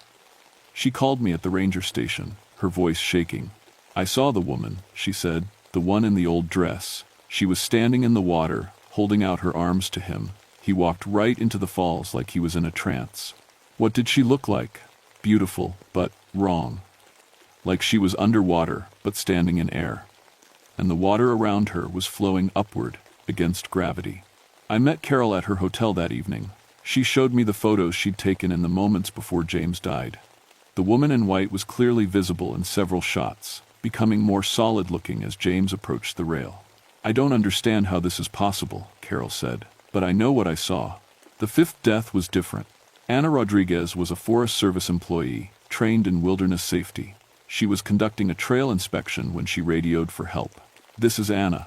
I need immediate assistance at the falls. There's a woman in the water who appears to be drowning." That was her last transmission. We found her body 2 hours later. But Ana was smart. She'd been wearing a small digital recorder for her inspection report. When we played it back, we could hear her side of a conversation.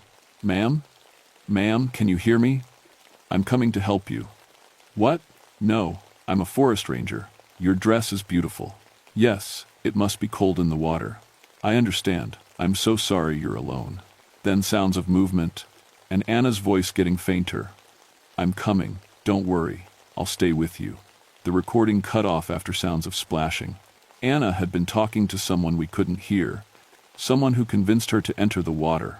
That evening, I armed myself with every piece of equipment I could think of. Multiple cameras, voice recorders, thermometers, even an old EMF detector a ghost hunter had left behind years earlier. I wasn't waiting for sunset anymore. The deaths were happening in daylight now, which meant Eleanor was getting stronger. I found her at 4 in the afternoon. She stood waist-deep in the pool below the falls, her white dress flowing around her like she was floating. The water around her moved wrong, spiraling upward in thin streams, defying gravity. When she saw me, she smiled. It was a beautiful, terrible smile. "Catherine," she said, and somehow I could hear her voice clearly despite the sound of falling water. "I've been waiting for you." "Eleanor." I kept my distance but made sure she could see me. "Eleanor Whitmore." Her expression shifted to surprise, then delight. "You know my name. It's been so long since anyone remembered my name." The loneliness in her voice was heartbreaking. But I'd seen what that loneliness drove her to do. "Why are you killing people?" "Killing?" She looked genuinely confused. "I'm saving them. From loneliness, from pain. They come to me willingly. They're dying, Eleanor. They're joining me. In the water, we're together always. No more sadness, no more fear." Her voice grew excited. "Thomas was supposed to come with me, but he was too afraid. These others, they understand."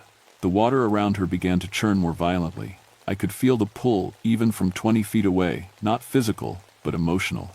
She radiated such desperate need that I wanted to comfort her. "I'm not afraid," she continued. "You don't have to be either. A nurse, yes? You understand suffering. You can end your suffering and mine." My feet moved forward without my permission. The EMF detector in my hand was screaming, the needle buried deep in the red zone. "You've been alone too," Eleanor said, her voice growing stronger. "Your husband left you. Your patients died despite your care. You came to the mountains to hide from your failures." She was right about everything. The divorce, the patients I couldn't save, the guilt that drove me to seek isolation. How could she know? "I see into hearts," Eleanor said, reading my thoughts. "I see the pain. Come to me, Catherine. In the water, we understand each other. In the water, we're never alone." I was knee-deep in the pool before I realized I was moving. The water was ice-cold but felt warm around my legs. Eleanor's smile grew wider. "Yes. That's right, just a little deeper." The voice recorder in my pocket was still running. Later, when they found my body, they'd hear this conversation. Maybe someone would understand. Eleanor reached out her hands to me. Her fingers were white as bone, with black veins visible beneath translucent skin. "Trust me," she whispered, and in that moment, I almost did. What saved me was my training. As a nurse, I'd held the hands of dying patients. I'd seen that desperate need for connection in people's final moments. Eleanor's hunger felt exactly the same. The grasping need of someone slipping away, trying to drag others down with them. She wasn't offering companionship.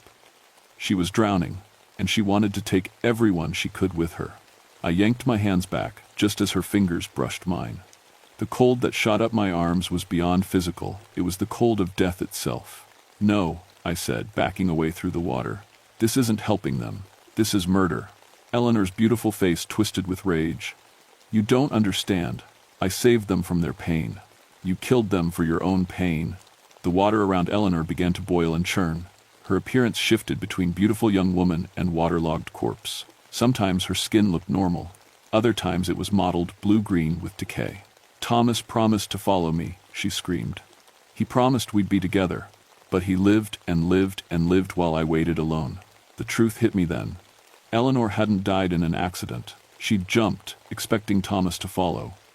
When he chose life over death, she'd been trapped by her own desperation.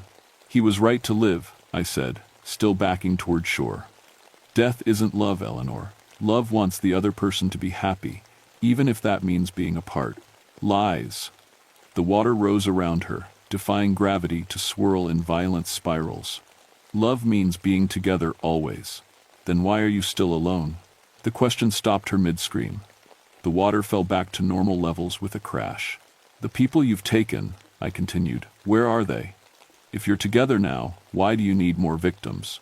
Eleanor's form flickered between solid and transparent. For a moment, she looked uncertain. They fade. After a while, they fade away, and I'm alone again. Because they don't belong here. You're not saving them, you're trapping them in your death." "No." But her voice was weaker now. "No. They stay with me. They have to stay." I was almost to shore when my foot caught on something underwater. Looking down, I saw a human skull, then another. The bottom of the pool was littered with bones, far more than 5 recent deaths. "How long have you been doing this?" I whispered. Eleanor followed my gaze and smiled with pride.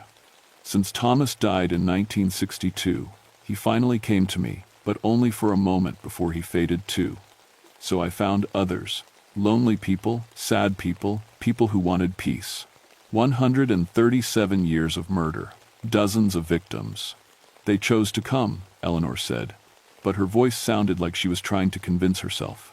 "They wanted to be with me. You manipulated them.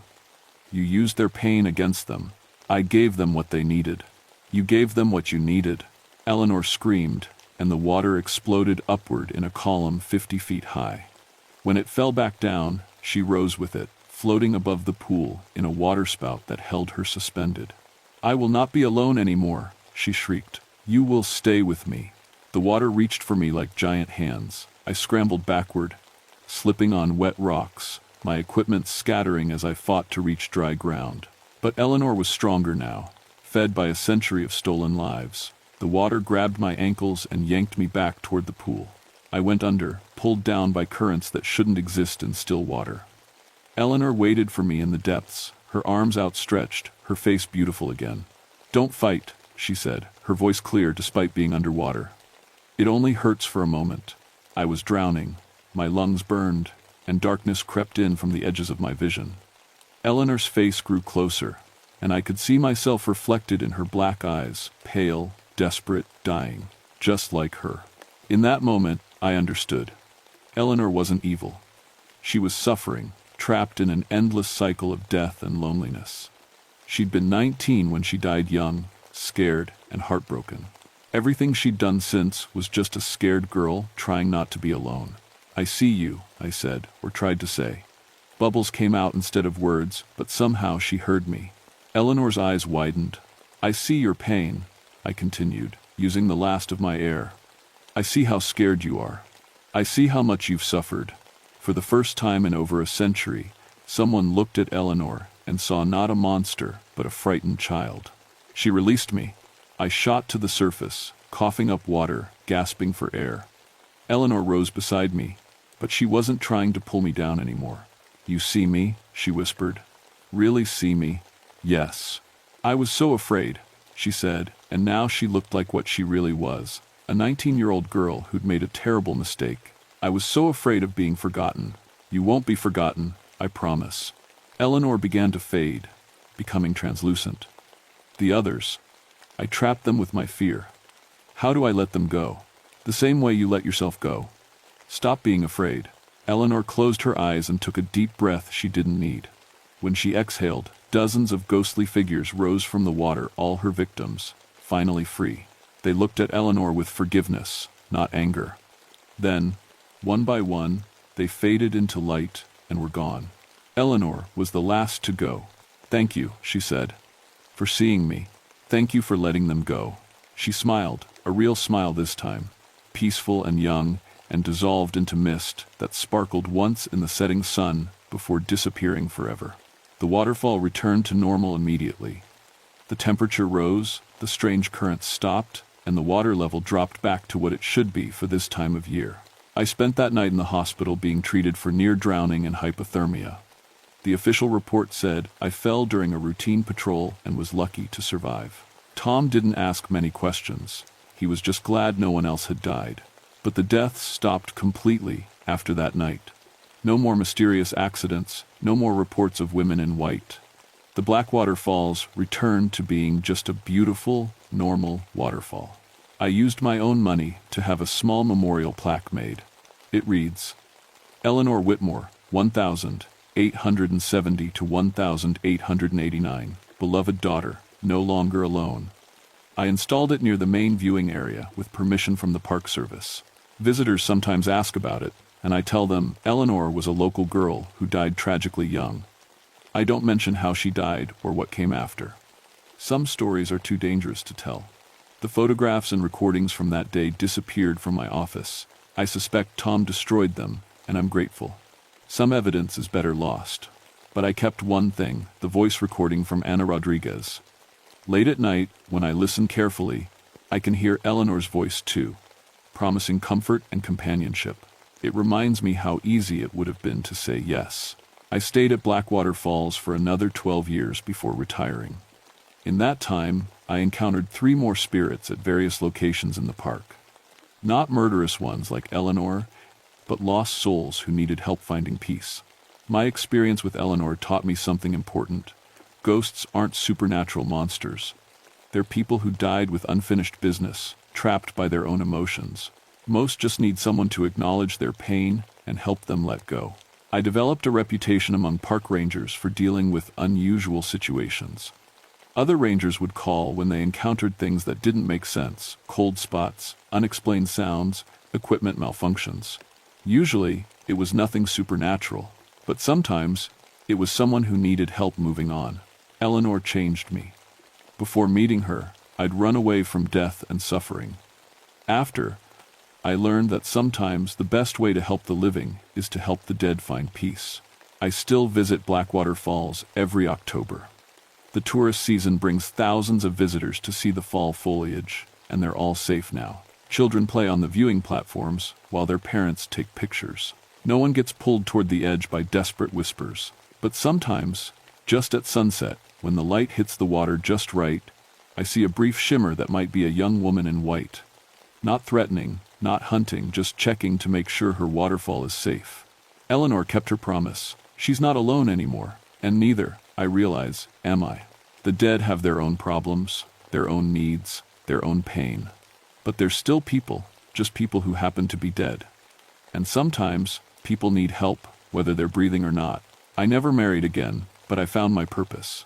There are lost souls everywhere, trapped between worlds by fear, guilt, or unfinished business.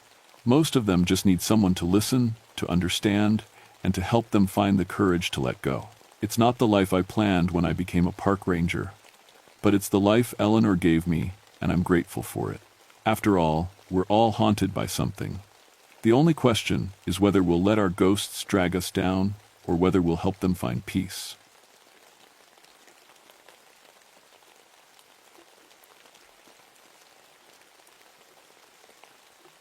My name is Michael Hawthorne, and I've been a ranger with the Monongahela National Forest for 18 years.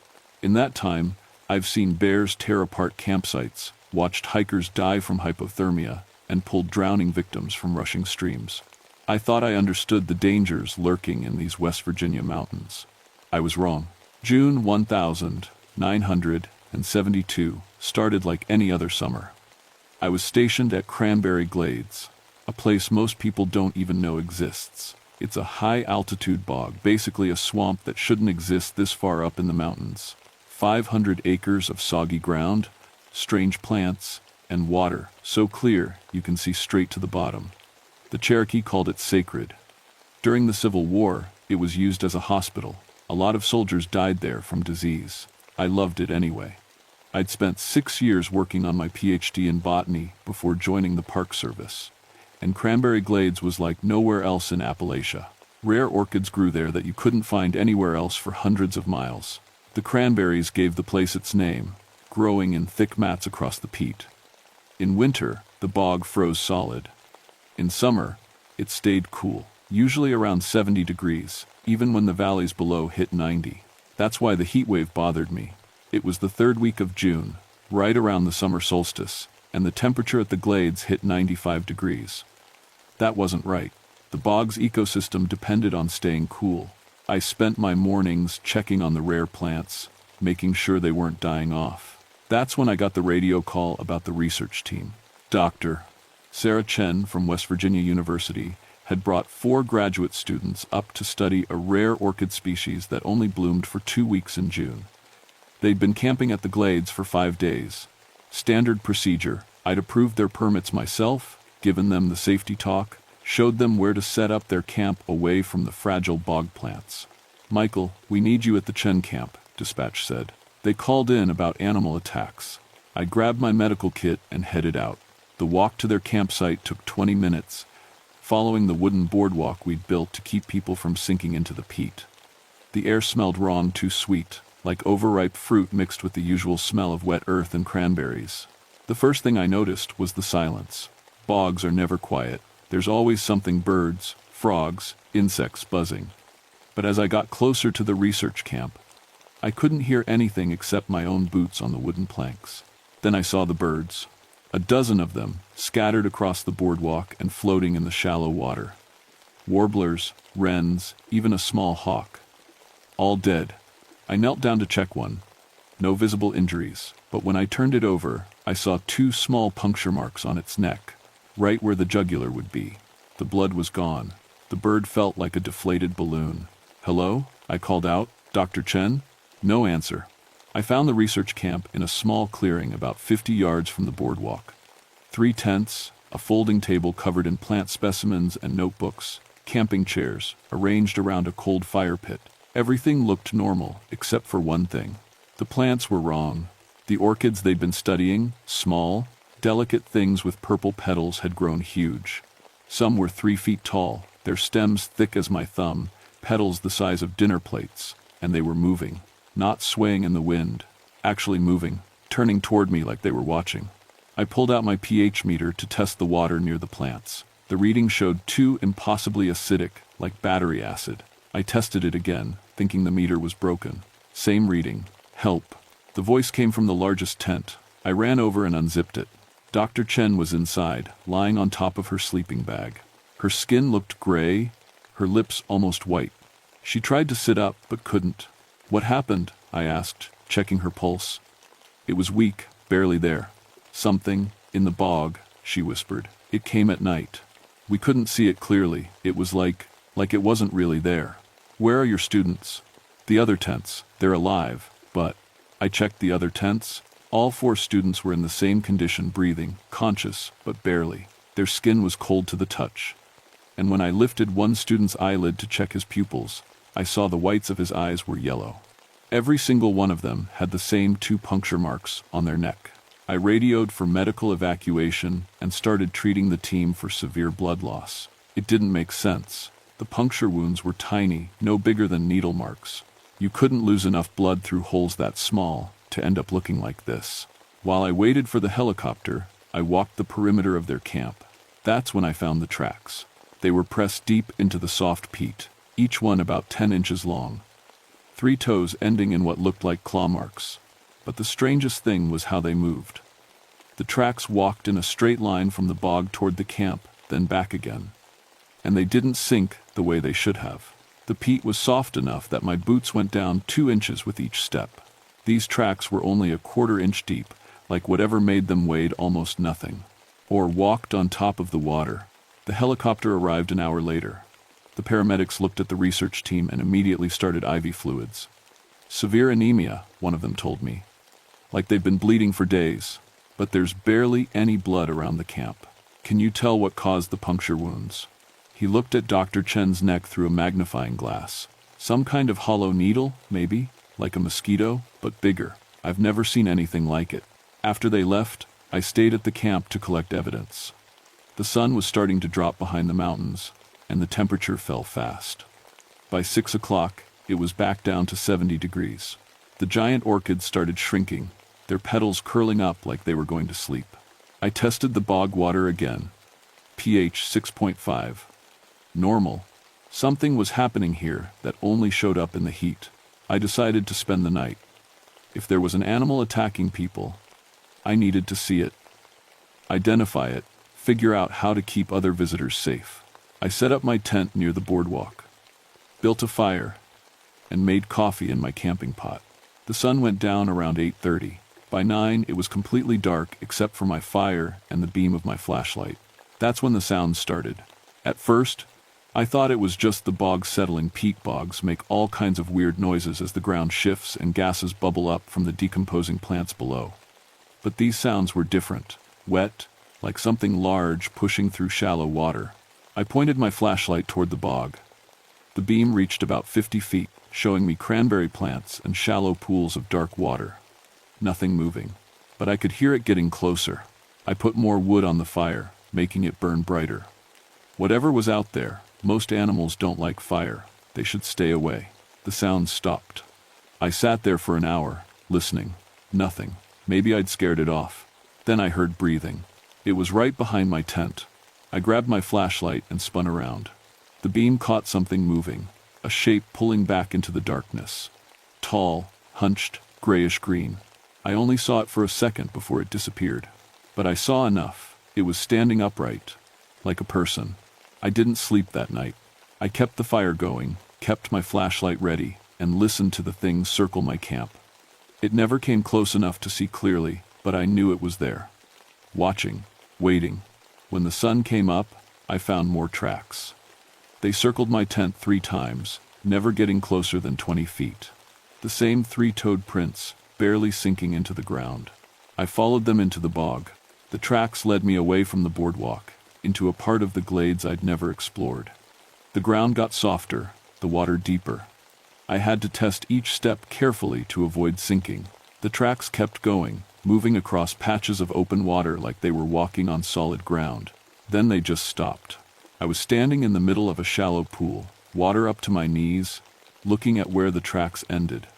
There was nothing around me but cranberry plants and open water. Whatever made these tracks had just vanished.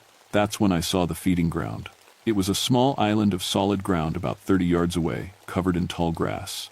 I waded over to it and found dozens of dead animals. Rabbits, squirrels, a fox, even a small deer.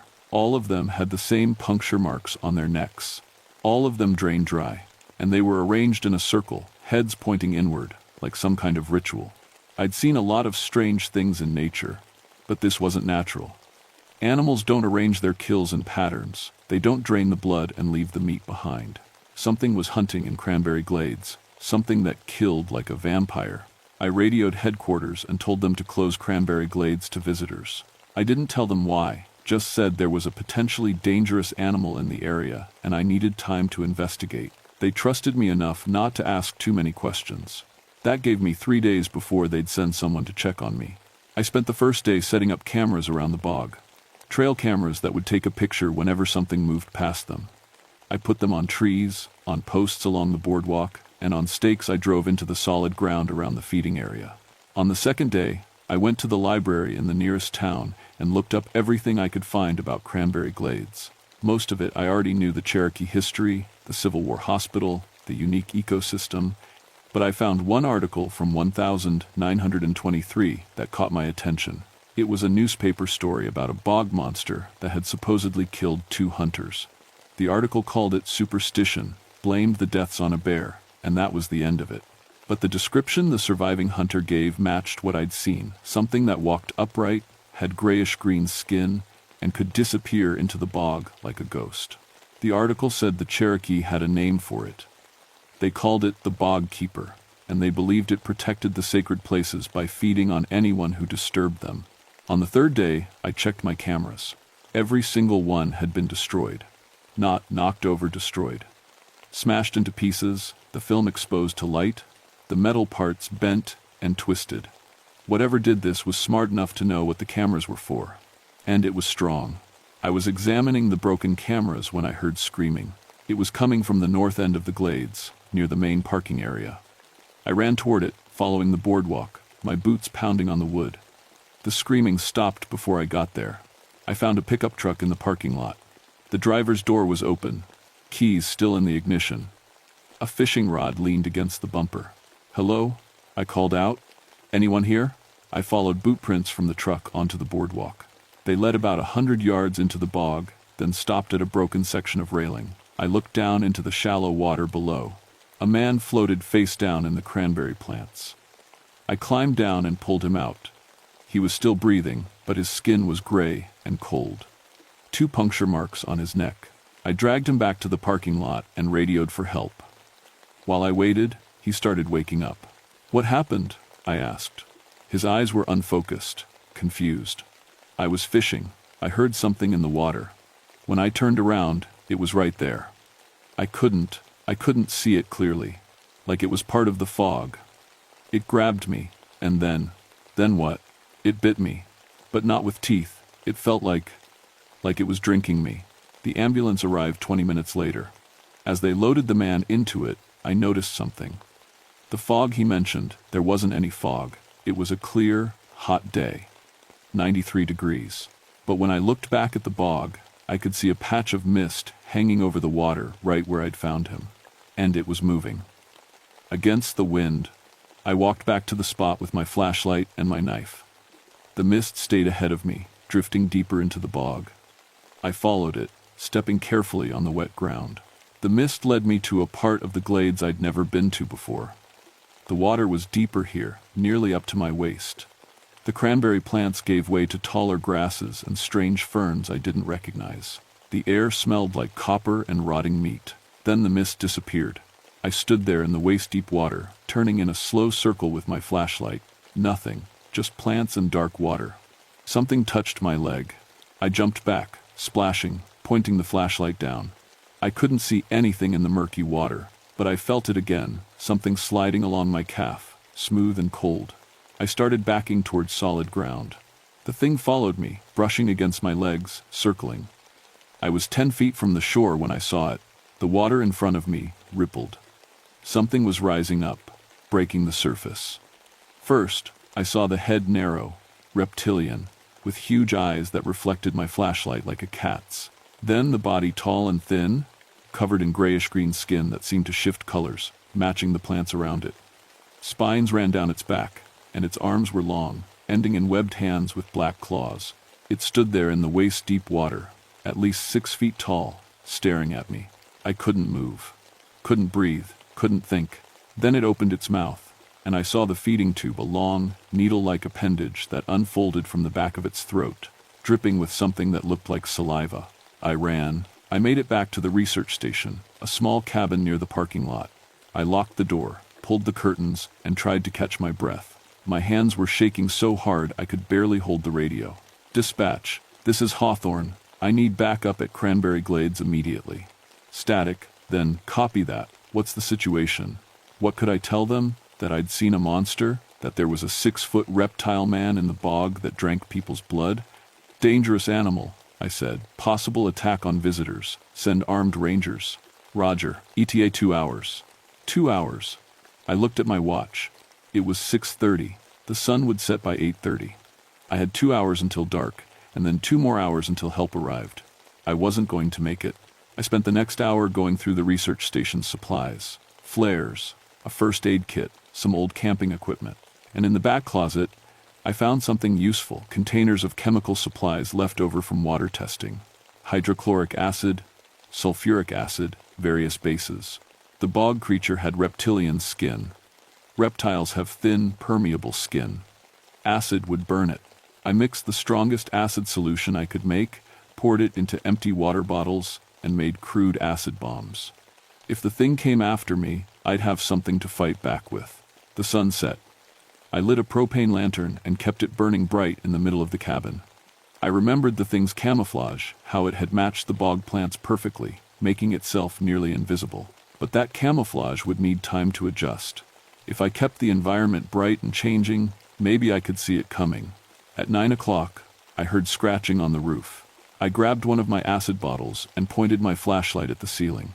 The scratching moved from one side to the other, then stopped at the chimney. Something was coming down. I backed away from the fireplace. The damper rattled, then fell open. The creature's feeding tube came through first, that long needle-like appendage, searching the air like a snake's tongue. Then its hand, those webbed claws scraping on the metal. It was trying to squeeze through the chimney. I threw the acid bottle. It hit the fireplace and exploded, splashing acid up into the chimney. The creature screamed a horrible hissing, gurgling sound that didn't seem like it could come from anything natural. The feeding tube retreated. I heard scrambling on the roof, then silence. I waited. 10 minutes, 20, nothing. Then, every window in the cabin shattered at once. The creature came through the front window, moving so fast I barely saw it. 1 second I was alone. The next it was standing in the middle of the cabin, surrounded by broken glass, its skin shifting colors rapidly as it tried to match the changing light from the lantern. We stared at each other. Up close, I could see details I'd missed before. The spines on its back weren't just defensive, they were sensory organs, constantly moving, tasting the air. Its eyes had a double eyelid, one transparent for underwater vision, and its skin wasn't just changing color, it was actually becoming transparent in places, letting me see the muscles and bones underneath. It wasn't just camouflaged, it was becoming the environment. "What are you?" I whispered. It tilted its head, studying me. Then it did something I didn't expect. It spoke. Not in English, in sounds, clicks and hisses and wet breathing noises. But somehow I understood. Maybe it was the way it moved, or some instinct in my brain translating the sounds. I don't know. But I understood. The bog was dying. The heat, the pollution, the people constantly disturbing it, it was killing the ecosystem. The creature wasn't a monster. It was a keeper, something that had lived in cranberry glades for thousands of years, feeding on the blood of animals to maintain the balance. The Cherokee had known about it. They'd made a deal, stay away from the sacred sites, and the keeper wouldn't hunt people. But people had broken that deal. Now the keeper was dying too. It was feeding on humans because there weren't enough animals left. The bog plants were growing wrong, the water was becoming toxic, everything was falling apart. And it was our fault. I looked at this creature, this ancient thing that had protected cranberry glades since before my ancestors crossed the ocean, and I felt ashamed. "I'm sorry," I said. It moved closer.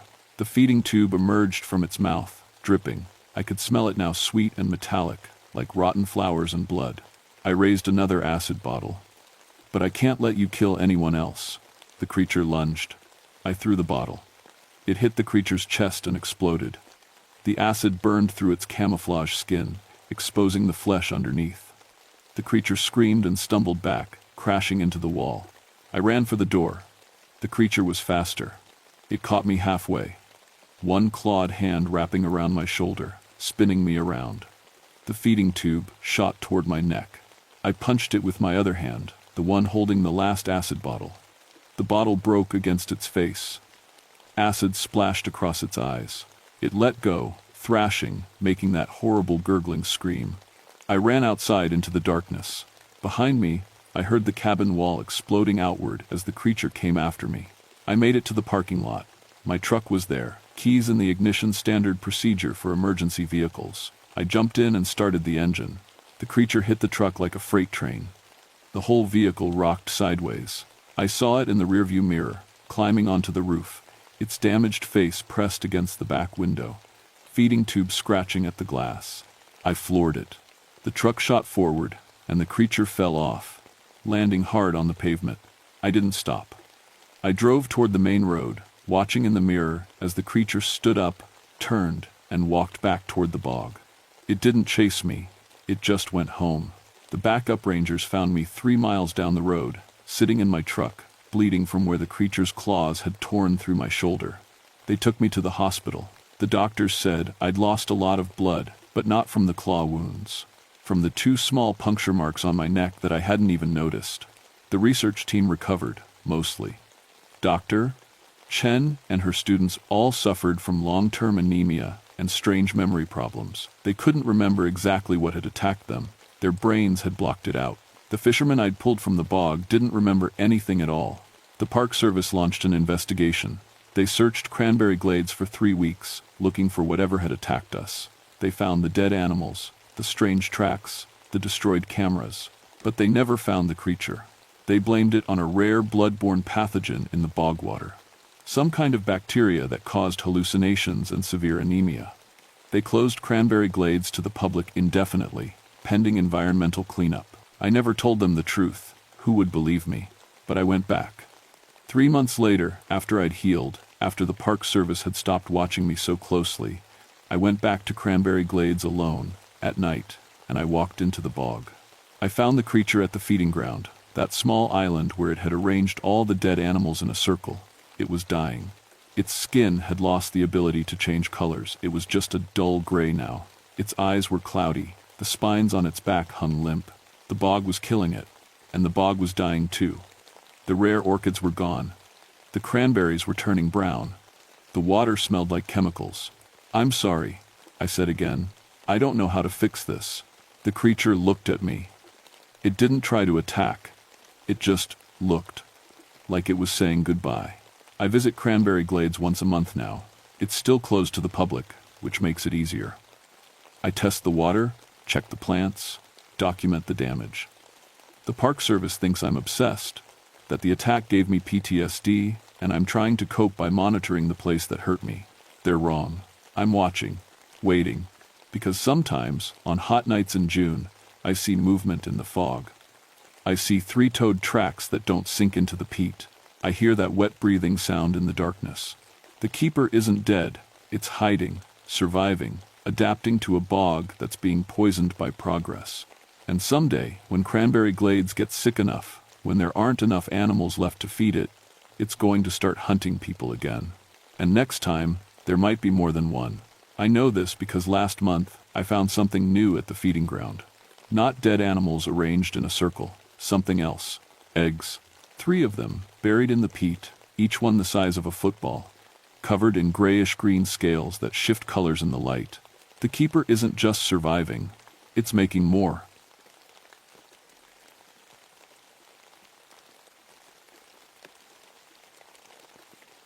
My name is Elizabeth Harper, and I've been a park ranger for 21 years. In all that time, I thought I'd seen everything these mountains could throw at me. Bears, rattlesnakes, flash floods, climbers who thought they knew better than gravity. I was wrong about that last part. People call me Liz. I'm 45, stubborn as a mule, and the first woman to become a climbing instructor for the National Park Service. The guys gave me hell for it at first, but after I pulled 3 of them off a ledge during an ice storm, they started listening when I talked about mountain safety. Seneca Rocks has been my beat for the last 8 years. It's a 900-foot wall of white quartzite that shoots straight up from the West Virginia hills like God's own skyscraper. Climbers come from all over the world to test themselves against these walls. Most days, I love watching them work their way up the rock, moving like dancers on the vertical stage. April 1981 was shaping up to be a perfect climbing season. The weather was crisp and clear, the rock was dry, and the spring crowds were just starting to show up. Everything felt normal until it didn't.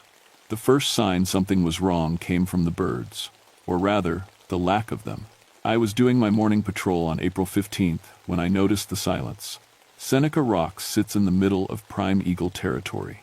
Every spring, we get pairs of bald eagles and red-tailed hawks setting up nests in the high places. The sound of their calls echoing off the rock faces is as much a part of spring as the wildflowers blooming in the valleys below. But that morning, the sky was empty. No eagles soaring on the thermals, no hawks circling. Even the smaller birds seemed to have vanished. The only sound was the wind whistling through the rocks. I made a note in my logbook, but didn't think much of it. Wildlife can be unpredictable. Maybe a storm was coming, even though the sky was clear as glass. The second sign came 3 days later, when Tommy Martinez didn't come back from his climb. Tommy was what we called a peak bagger, a guy who collected summits like other people collected baseball cards. He'd been climbing the technical routes at Seneca for 15 years, and knew every hold, every crack, every place where the rock would hold your weight and where it wouldn't. If Tommy was going up a route, you could set your watch by when he'd come down. He'd signed in at the ranger station that morning, planning to solo the Old Man's Route, a classic 5.6 climb up the South Peak. It's not the hardest route on the mountain, but it's long and exposed. Tommy figured 4 hours up and down. When he didn't show up by sunset, I organized a search party. We found his pack at the base of the route, neatly arranged like he'd just stopped for a lunch break. His water bottle was still full. His extra rope was coiled perfectly, but Tommy was gone. What bothered me most was where we found his gear. Not his pack, his climbing gear. 150 feet up the route, we spotted something metal glinting in a crack. I had to rappel down from the top to reach it.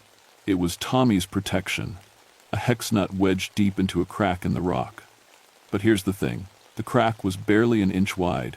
You'd need a tiny piece of gear to fit in there, something you'd use for delicate face climbing. Tommy's hex was massive, the kind of thing you'd use to protect against a big fall on an easier route. And it was buried in the crack, like someone had driven it in with a sledgehammer. I stared at that piece of gear for 10 minutes, trying to make sense of it. The metal was scored with deep gouges, like something with claws had grabbed it and squeezed. But what kind of animal could fly 150 feet up a cliff face and have the strength to crush hardened steel? The wind picked up while I was hanging there on my rope, and for a second, I could have sworn I heard something else, a sound like leather flapping, but deeper and slower than any bird I knew. I looked up, scanning the sky, but saw nothing except a few wispy clouds. That night, I called the state police and filed a missing person report. But in my gut, I knew Tommy wasn't lost somewhere in the woods waiting for rescue. Something had taken him from that cliff face, and I had no idea what. The third incident happened 5 days later, and this time, there was a witness. Sarah Chen was a climbing guide from California, the kind of professional who could make a vertical wall look like a sidewalk. She'd come to Seneca with a client, a banker from D.C., who wanted to tick some East Coast classics off his list. They were climbing Cons West, a moderate route up the North Peak, when Sarah saw it happen. It came out of nowhere, she told me later, her hands shaking as she wrapped them around a cup of coffee in my office. 1 second, Dave was 20 feet above me, placing a cam in a good crack. The next second, this shadow passed over us, and Dave was just gone. I leaned forward in my chair. What kind of shadow? Big, really big. Like a plane flying low, but there was no sound. No engine noise, no propeller, just this whooshing like wind through a tunnel. She looked out my window toward the rocks. I heard Dave scream, but it was fading fast, like he was being carried away. Did you see what took him? Sarah shook her head. I was looking at the rock, trying to figure out my next move. By the time I looked up, there was nothing there except sky. We found Dave's body 2 days later, and that's when I started to understand we were dealing with something that didn't belong in any Park Service manual. A local sheriff's deputy spotted buzzards circling about half a mile from the climbing area, up in a section of cliff that doesn't have any established routes. When we hiked up to investigate, we found Dave wedged into a narrow ledge about 400 feet off the deck. The medical examiner said he'd died from the fall, but what I couldn't figure out was how he'd gotten there. The ledge was completely inaccessible from below, and there were no anchor points above it where someone could have lowered a body. The cliff face was smooth quartzite, polished by wind and rain until it was slick as glass. But it wasn't the location that kept me awake that night. It was the condition of the ledge itself. The rock around Dave's body was scarred with deep grooves, like someone had taken a chisel to the stone. The marks were in sets of 4, each gouge about an inch wide and 6 inches deep. They scored the rock in parallel lines, and when I knelt down and measured them, I found they were exactly the same spacing as the marks we'd found on Tommy's climbing gear. I took photographs and sent them to a wildlife biologist I knew at the university. Dr. Patterson called me back the same evening. "Those aren't tool marks," she said, without any greeting. "They're talon marks. But Liz, no bird in North America has talons that size. We're talking about something with feet the size of dinner plates." I stared at the photos spread across my desk. What about extinct species? Could there be something we don't know about living up in these mountains? The largest known bird of prey in North America was the Teratornis. It went extinct about 10,000 years ago. Even that didn't have talons this big. Her voice got quiet. "Liz, what exactly are you dealing with up there?" I didn't have an answer for her then. I was still trying to convince myself there was a rational explanation for what was happening. Maybe someone was using the climbing areas to dump bodies and making it look like accidents. Maybe there was a serial killer with a helicopter who was targeting climbers. But deep down, I was starting to remember stories my grandmother used to tell when I was little. Stories about the old days when the Seneca people considered these rocks sacred and wouldn't hunt in the valleys below them. Stories about sky hunters who took the bravest warriors as tribute. Stories about thunderbirds. On April 28th, I got my first real look at what we were up against. I was doing an evening patrol, checking that all the climbing parties had made it down safely, when I heard voices echoing off the cliff faces. 2 climbers were working their way up Gunsight to South Peak, a classic route that follows a natural break in the rock face. I could see them through my binoculars, a man and woman, moving steadily up the wall with the smooth efficiency that comes from years of partnership. They were about 300 feet up, maybe an hour from the summit. That's when the sky went dark. Not cloudy, dark. There wasn't a cloud in the sky. It was like someone had thrown a blanket over the sun. I looked up and saw the silhouette. It was massive. The wingspan had to be 25 feet, maybe more. It flew in complete silence, circling the climbing route like a shark circling a boat.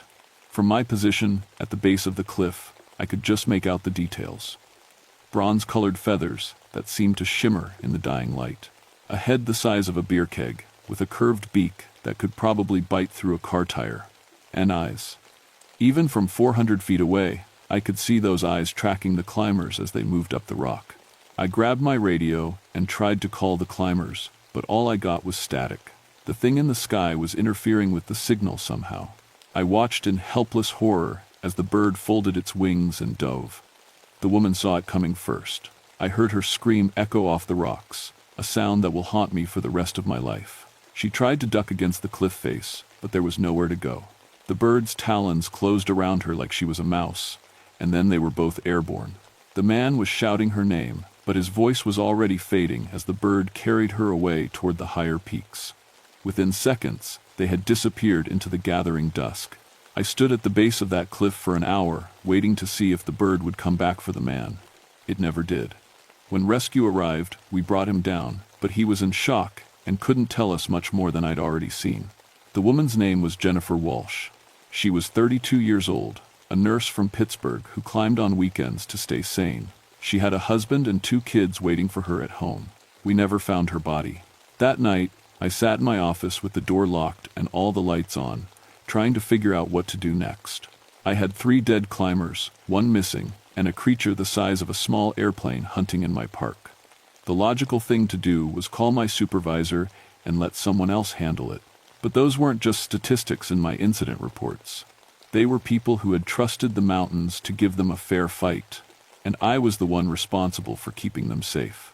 I opened my filing cabinet and pulled out the folder where I kept the local history materials.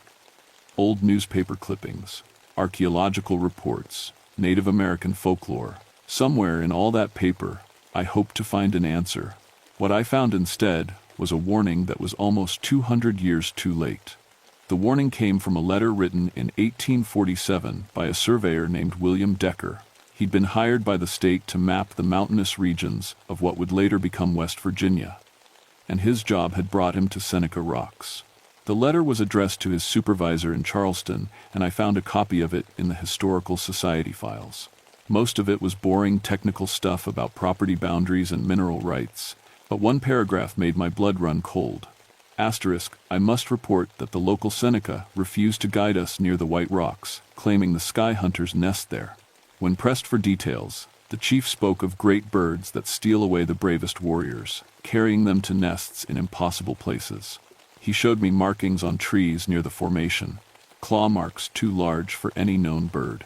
I dismissed these as superstition until yesterday, when I observed with my own eyes a shadow of impossible size circle our camp. My men refused to continue the survey. Asterisk.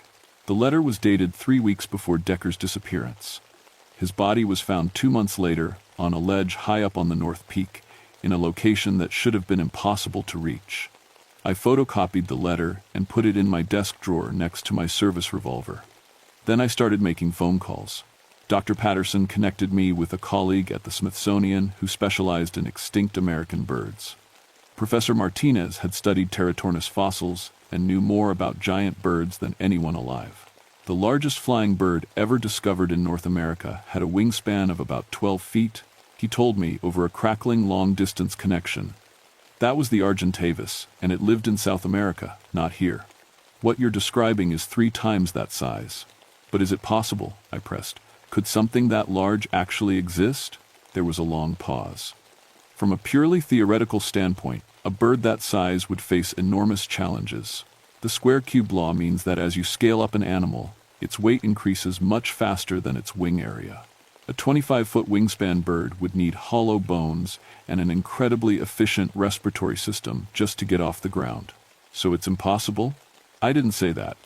Nature has a way of finding solutions we don't expect. But if such a creature existed, it would need to be perfectly adapted for flight. Every part of its body would be optimized for staying airborne. He paused again. Why are you asking me this, Ranger Harper? I told him about the disappearances, leaving out the part about actually seeing the bird. When I finished, he was quiet for a long moment. Liz, if you're dealing with what I think you're dealing with, you need to understand something important.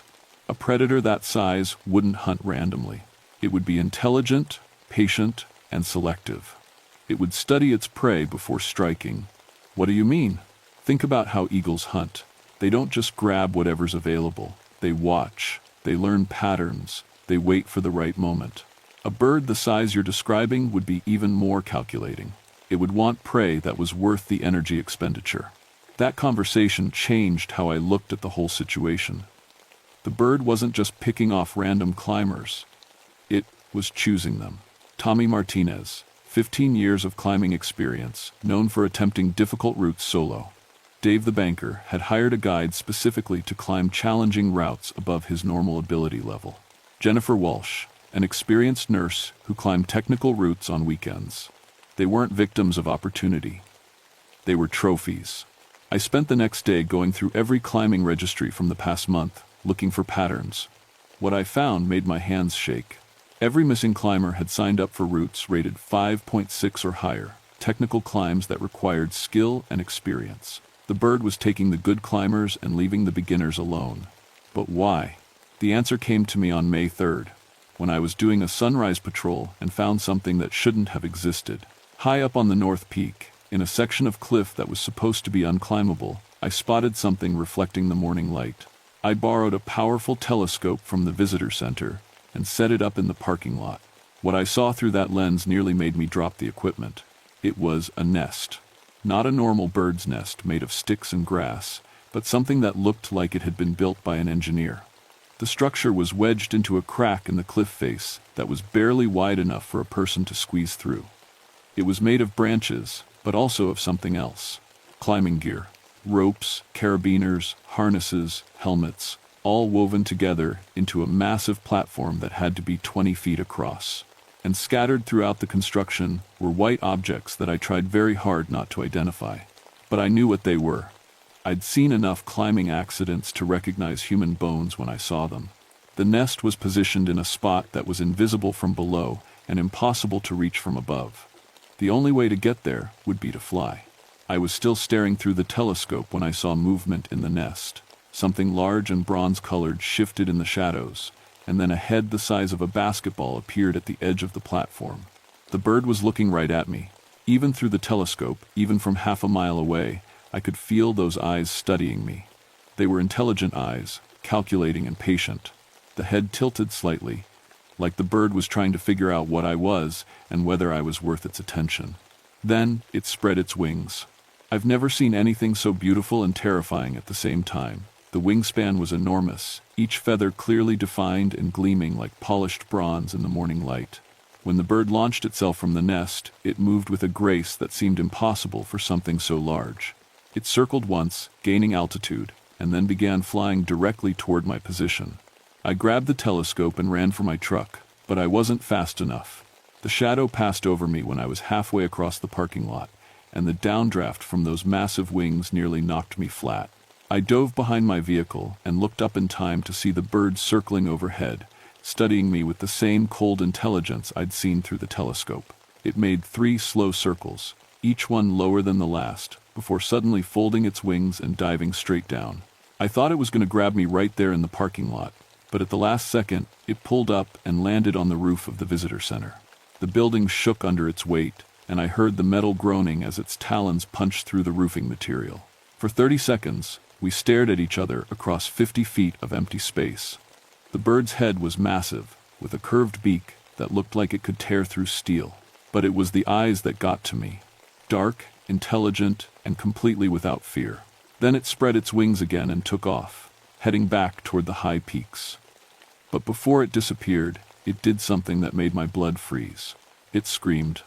The sound was like nothing I'd ever heard. Deeper than an eagle's cry, louder than a lion's roar, with harmonics that seemed to come from somewhere prehistoric. The scream echoed off the cliff faces for what felt like minutes, rolling through the valleys like thunder. And I understood what it was telling me. It knew I was watching. It knew I was trying to figure out how to stop it, and it wasn't afraid of me at all. That afternoon, I closed Seneca Rocks to all climbing activities. The closure order didn't sit well with anyone. My supervisor called from Charleston, demanding to know why I'd shut down the most popular climbing area in the state without authorization. The local climbing guides were furious about lost business. The climbing community was posting angry messages on bulletin boards and spreading rumors that I'd lost my mind. I let them talk. I'd rather deal with angry climbers than dead ones. But I knew the closure was only a temporary solution. The bird had been hunting these rocks for who knows how long, and it wasn't going to give up its territory just because I'd posted some signs. If I wanted to really protect people, I was going to have to deal with the creature directly. The problem was, I had no idea how to fight something that could fly. I spent 3 days researching everything I could find about thunderbirds in Native American folklore. Most of the stories were vague, focusing more on the spiritual significance of the creatures than their physical characteristics. But I found a few details that gave me hope. According to Seneca legend, thunderbirds could be temporarily blinded by bright lights, especially during the day when their eyes were adapted for distance vision. They were also said to be vulnerable to injury during flight. Damage to their wings would ground them, making them easier to fight. It wasn't much, but it was something to work with. I put together a kit of emergency flares, a powerful spotlight, and a climbing rope with a grappling hook. If I could get the bird on the ground, I might have a chance against it. The key would be getting it to come to me instead of trying to climb up to its nest. The opportunity came on May 8th, when I spotted fresh talon marks on the rock face near Gunsight to South Peak. The bird was still hunting, even with the area closed. That meant it would be back. I set up my position on a ledge about halfway up the South Peak, a spot that was accessible by hiking trail but still high enough to seem like climbing territory. Then I waited. The bird showed up at sunset, just as I'd hoped. I saw it circling high above the peaks, probably looking for any climbers who might have ignored the closure signs. When it didn't find any obvious prey, it began a systematic search pattern, spiraling down toward the lower elevations. When it was about 200 feet above me, I triggered the spotlight. The reaction was immediate and violent. The bird let out that same prehistoric scream I'd heard in the parking lot, but this time it was filled with pain and rage. It tried to bank away from the light, but its vision was compromised, and it smashed into the cliff face with a sound like a car accident. I kept the light trained on it as it tumbled through the air, wings flailing as it tried to regain control. It managed to land on a broad ledge about 50 feet below my position, but it was clearly hurt. One wing was dragging, and it was making harsh breathing sounds. That's when I made the biggest mistake of my life. I thought I'd won. I rappelled down to the ledge, planning to use the flares to drive the bird away from the climbing areas permanently. I figured that if I could hurt it enough, it would find somewhere else to hunt. But as soon as my feet touched the ledge, I realized how wrong I'd been about everything. The bird wasn't just some oversized predator. It was intelligent, and it had been playing with me. The wing that had been dragging was suddenly working fine. The bird rose to its full height, nearly 8 feet tall, and fixed me with those dark, calculating eyes. Its beak opened, revealing a mouth full of teeth that no normal bird should have had. I reached for a flare, but I was too slow. Those massive talons closed around my torso, pinning my arms to my sides. The grip was like being caught in a vise made of knives. Then we were airborne. Flying in the grip of that creature was the most terrifying experience of my life. We climbed rapidly, the ground falling away below us, until the trees looked like a green carpet. I could feel the power in those wings, each beat carrying us higher with impossible ease. The bird was taking me to its nest, The flight felt like it lasted forever, but it was probably only 3 or 4 minutes before we reached the narrow crack in the North Peak where the creature had built its home. Up close, the construction was even more horrifying than I'd imagined.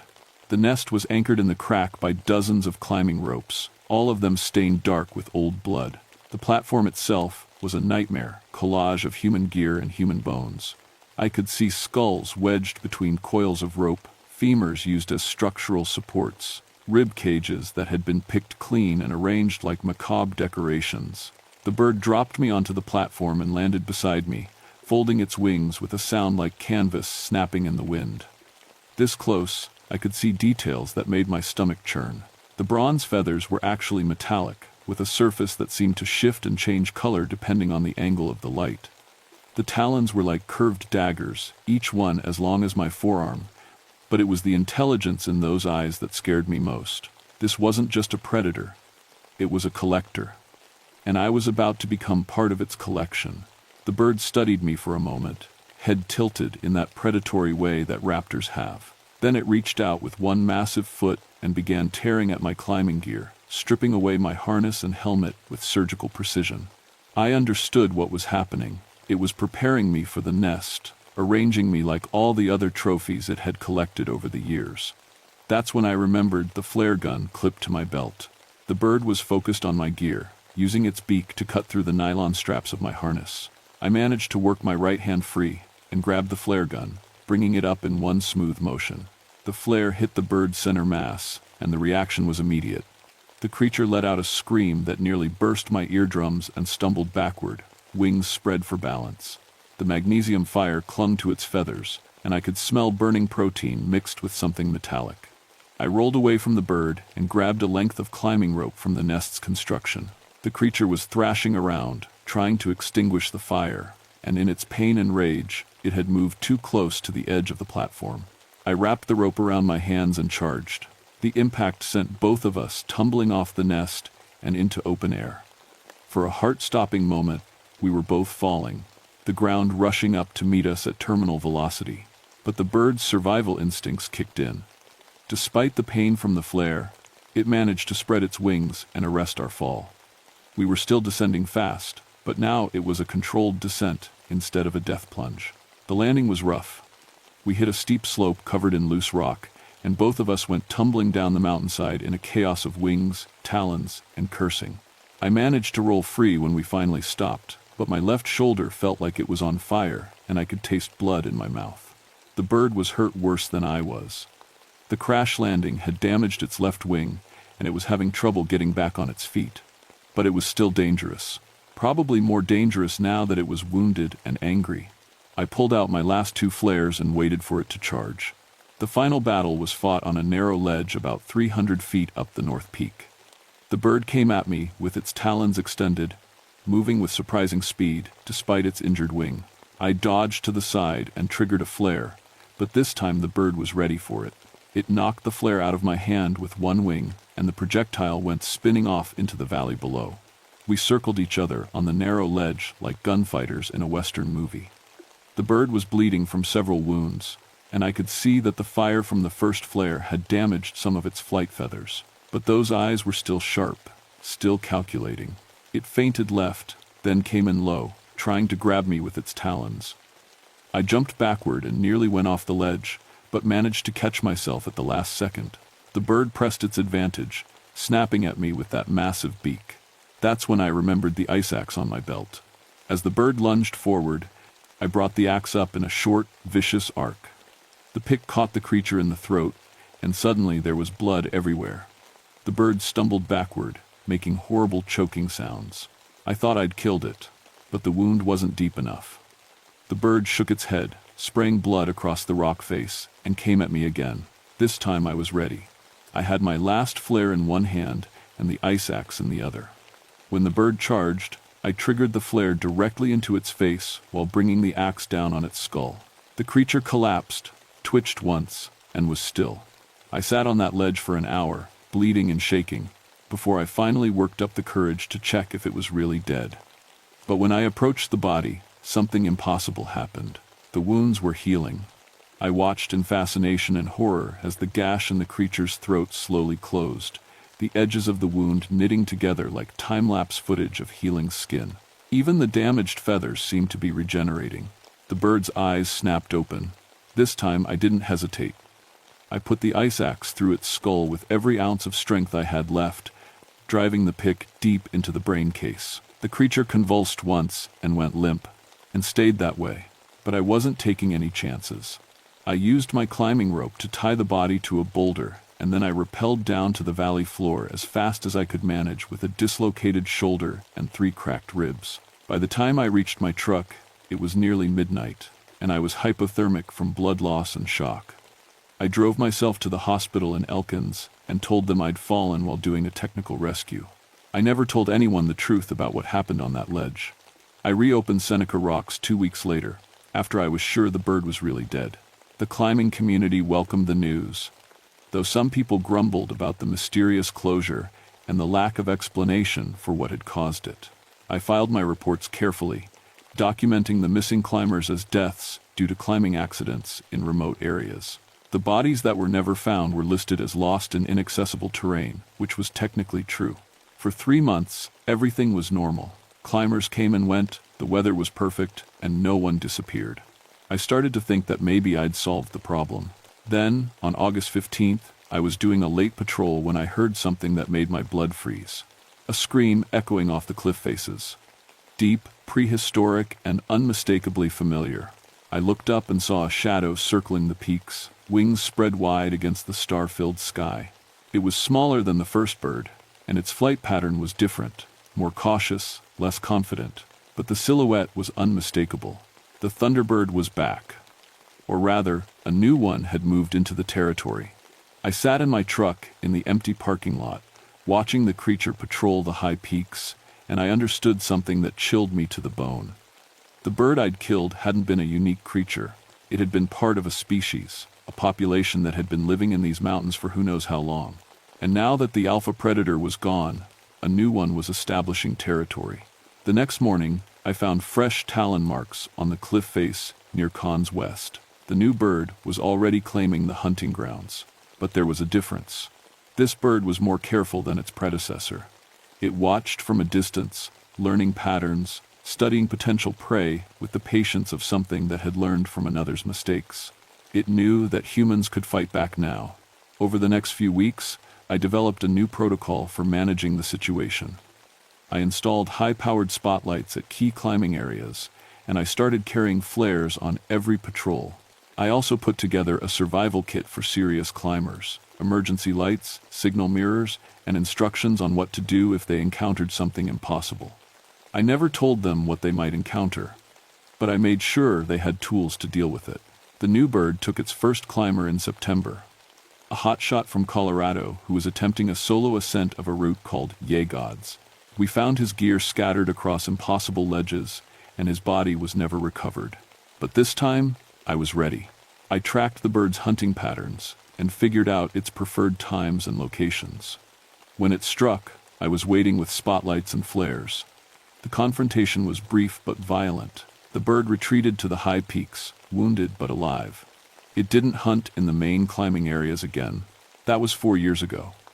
I'm still at Seneca Rocks, still keeping watch over the climbing routes and the people who challenge them.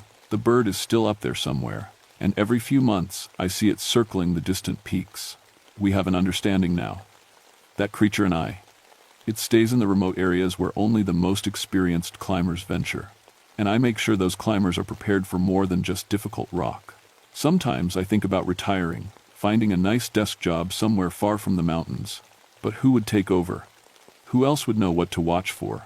What signs to look for? What precautions to take? The climbing guides think I'm crazy. They tell stories about Ranger Liz and her obsession with safety equipment and emergency procedures. They don't know that every light I install, every protocol I implement, every piece of unnecessary gear I recommend might be the difference between life and death. Because the mountains are full of things that don't belong in any guidebook. And some of those things are still hunting. The Seneca called these rocks sacred for a reason. They knew that some places belonged to older things, creatures that were flying these skies before humans ever thought to climb vertical stone. I've learned to respect that knowledge. And I've learned that sometimes The best you can do is maintain a balance between two worlds, the world of human ambition and the world of ancient predators. Every morning, I scan the sky above Seneca Rocks, and every evening, I listen for the sound of wings that shouldn't exist. The thunderbird is still out there, and it's still hunting, but now it knows that its prey can fight back, and that makes all the difference in the world.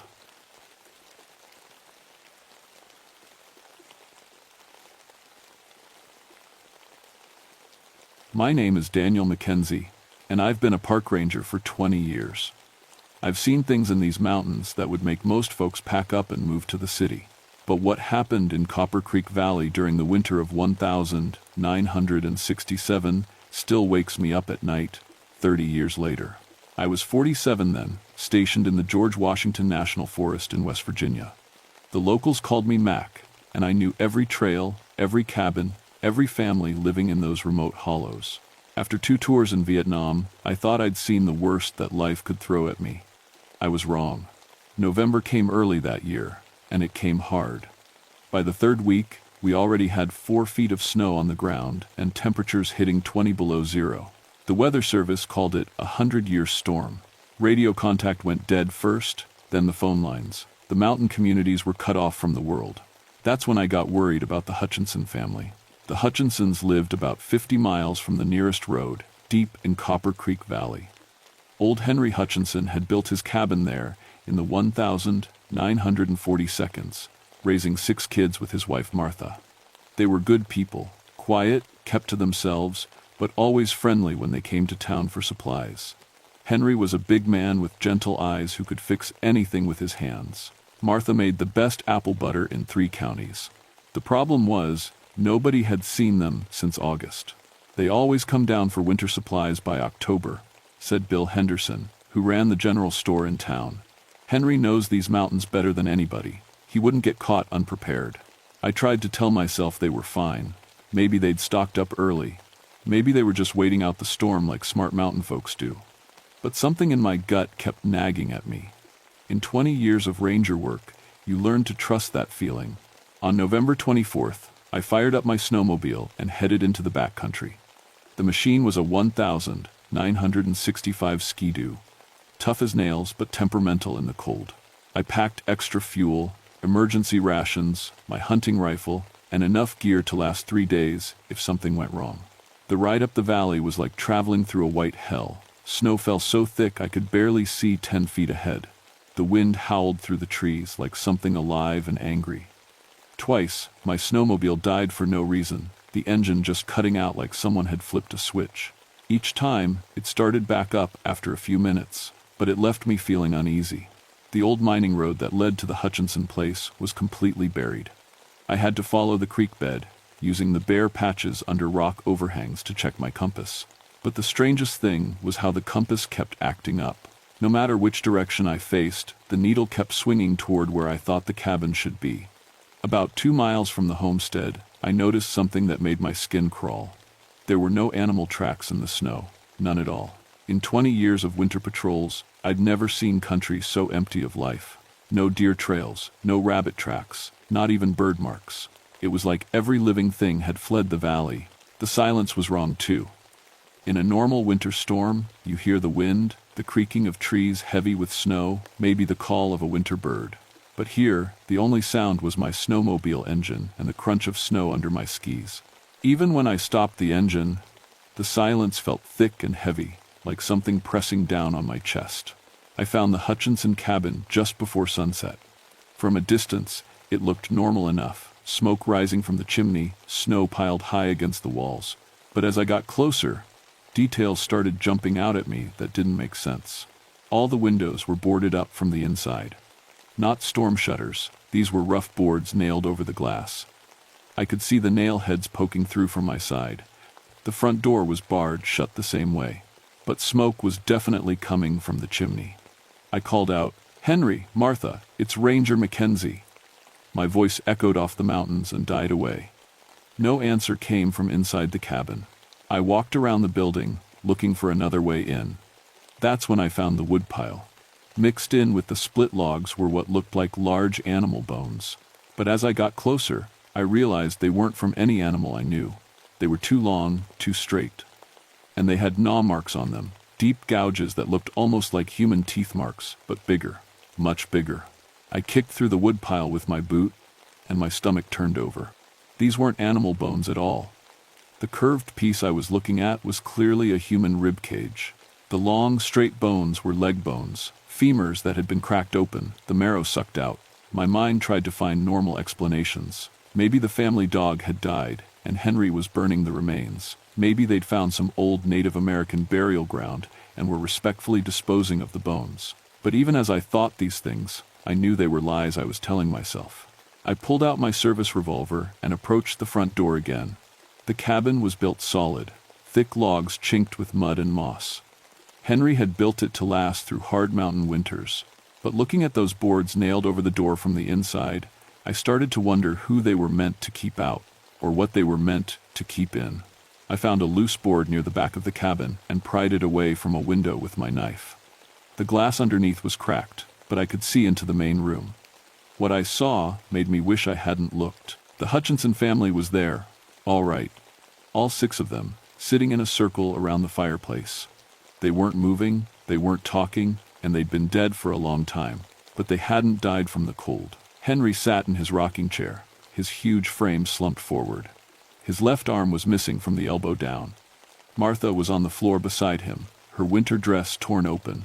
I could see white ribs poking through where her stomach should have been. The 4 kids, ranging from 8 to 16, were arranged around them like they'd been posed there. Each body showed signs of being partially eaten. The smell that came through the broken window made me stumble backward and vomit in the snow. It was the sweet, sick odor of rotting meat mixed with something else, something wild and hungry that I couldn't name. I was still retching when I heard the footsteps. They were coming from behind the cabin, moving slow and deliberate through the deep snow. But these weren't normal footsteps. They sounded too heavy, like something that weighed far more than any man. And they were too widely spaced. Whatever was making them had a stride longer than seemed possible. I drew my gun and crept around the corner of the cabin, following the sound. What I found were footprints that made no sense at all.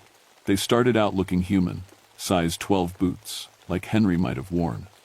But as the trail led away from the cabin, they changed. The boot prints became deeper, wider. The stride lengthened from normal steps to gaps of 6 feet or more. And about 50 yards from the cabin, the boot prints disappeared entirely. In their place were tracks like nothing I'd ever seen.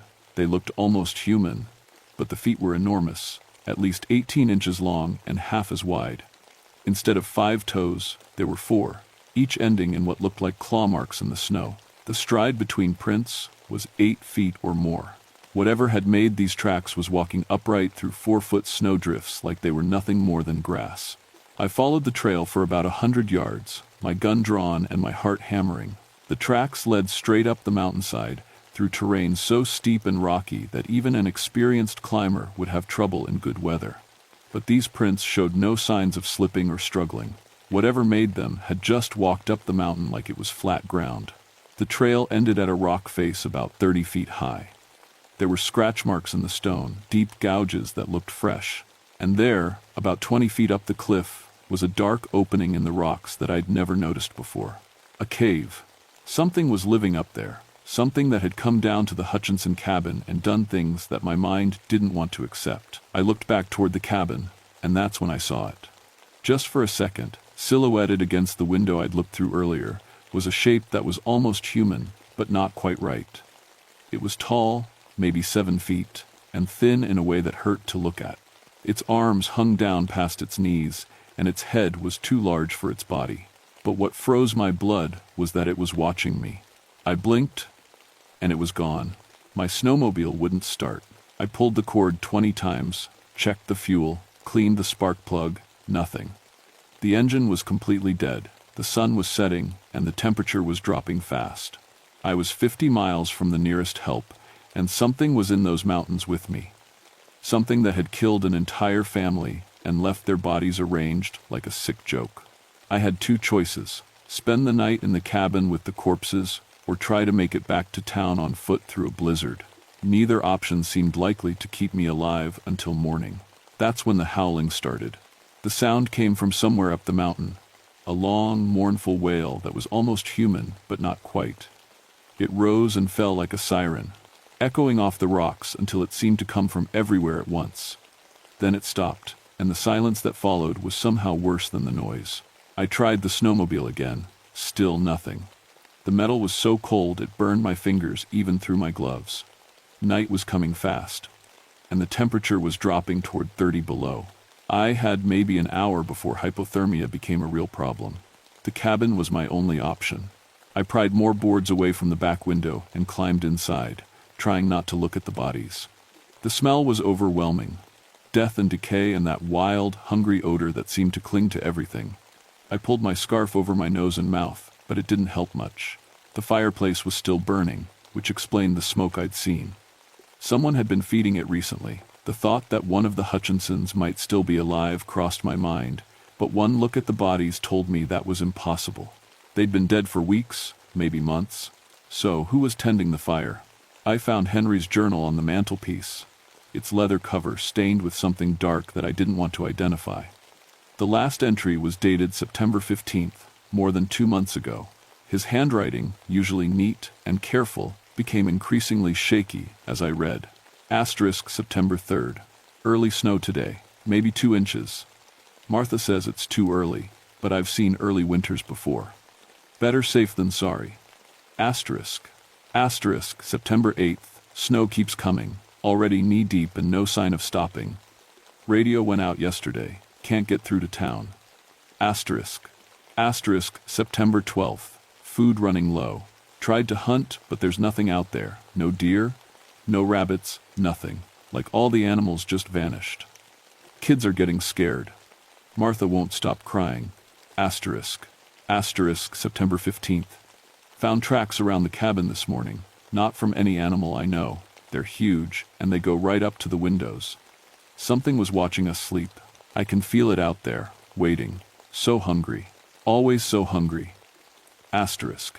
The entries stopped there, but someone had written more. Scratchy, desperate words, scrawled in what looked like blood. Asterisk, it's inside now. In my head. The hunger is so strong. Can't think about anything else. The children look so tender. Asterisk. I dropped the journal like it was on fire. That's when I heard footsteps on the roof. They started at one end of the cabin and moved slowly toward the other, each step deliberate and heavy. Whatever was up there had to weigh at least 300 pounds. The roof beams groaned under the weight, and small bits of dust and debris rained down from the ceiling. The footsteps stopped directly over my head. I raised my gun toward the ceiling, but my hands were shaking so badly I could barely hold it steady. The silence stretched out until I could hear my own heartbeat pounding in my ears. Then something started scratching at the roof. Long, slow scrapes like claws dragging across wood. It was trying to tear its way in. I backed toward the window I'd climbed through, but before I could reach it, the scratching stopped. A new sound took its place. A low, rumbling growl that seemed to come from deep underground. It was the sound a stomach makes when it's empty, but amplified 100 times. The thing was hungry. A chunk of wood the size of my fist crashed down from the ceiling, followed by another. Splinters showered the room as claws tore through the roof above the fireplace. I could see glimpses of something pale and skeletal between the rafters. I dove through the window, just as the entire section of roof caved in. Behind me, I heard a thud as something heavy hit the cabin floor. Then came a sound that made my skin crawl, the wet, tearing noise of something feeding. I didn't look back. I ran. The snow was waist-deep, and every step was a battle. My legs burned with the effort, and the cold air seared my lungs. Behind me, I could hear sounds from the cabin, breaking wood, snarling, and underneath it all, that horrible stomach-growling noise. I made it maybe 200 yards before I had to stop. My heart felt like it was going to explode, and I was sweating despite the cold. When I turned around, the cabin was dark. No more firelight, no more sounds, just silence and the falling snow. But something was following me. I could see it moving between the trees. A pale shape that seemed to flow through the snow without leaving tracks. It stayed just at the edge of my vision, never coming close enough for me to get a clear look. But I could feel its eyes on me, watching, waiting. The hunger was starting. It began as just a nagging emptiness in my stomach, easy enough to ignore. But as I struggled through the snow, the feeling grew stronger. I found myself thinking about food, not the emergency rations in my pack, but something else. Something warm and fresh and red. I shook my head, trying to clear the thoughts away. But they kept coming back, stronger each time. Images flashed through my mind that made me sick, but also made my mouth water. The thing in the trees was getting closer. I could hear it now, moving through the snow with a sound like breaking bones. And underneath that, constant and maddening, was the growling of an empty stomach that could never be filled. My hands were starting to shake, and not from the cold. The hunger was spreading through my body like poison, making me think thoughts that weren't my own. I caught myself looking at my own hands and wondering what they would taste like. That's when I realized the truth. Whatever had killed the Hutchinson family wasn't just hunting me. It was trying to make me into one of them. The attacks came in waves after that, not physical attacks, but something worse. Thoughts that weren't mine kept flooding my brain. Images of tender meat, the satisfaction of cracking bones to get at the marrow inside, the sweet taste of fresh blood on a cold night. I stumbled and fell face first in the snow. The cold shock cleared my head for a moment, long enough to understand what was happening. The thing following me, whatever it was, could somehow plant ideas in people's minds. That's how it had gotten to Henry Hutchinson. It had filled his head with hunger until he couldn't think about anything else. Until he'd looked at his own family and seen them as food. I forced myself to stand and keep moving. The snow was getting deeper, and the wind was picking up. My flashlight battery was dying, and I was still 30 miles from the nearest road. But stopping meant giving in to the thoughts, and I knew where that led. The pale shape was closer now, maybe 50 yards behind me. For the first time, I got a clear look at what was hunting me. It had been human once. The basic shape was there. 2 arms, 2 legs, a head. But everything was wrong. It stood at least 12 feet tall, with arms that hung down to its knees. Its skin was gray-white, stretched tight over bones that showed through like sticks under a sheet. Its head was too big, skull elongated and crowned with what looked like antlers made of bone. But the worst part was its face. The eyes were black holes in a skull, covered with skin like old leather. Its mouth was too wide, filled with teeth that were clearly meant for tearing meat. And it was smiling at me with those teeth, like it knew something I didn't. Like it knew I was already lost. The hunger hit me again, stronger this time. I doubled over as my stomach cramped with emptiness. When was the last time I'd eaten? This morning? Yesterday? I couldn't remember.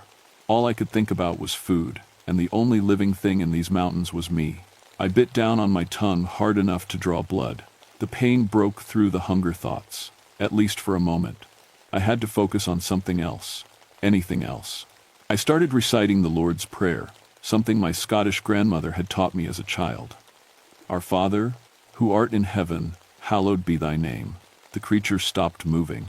I kept praying, louder now. Thy kingdom come, thy will be done, on earth as it is in heaven.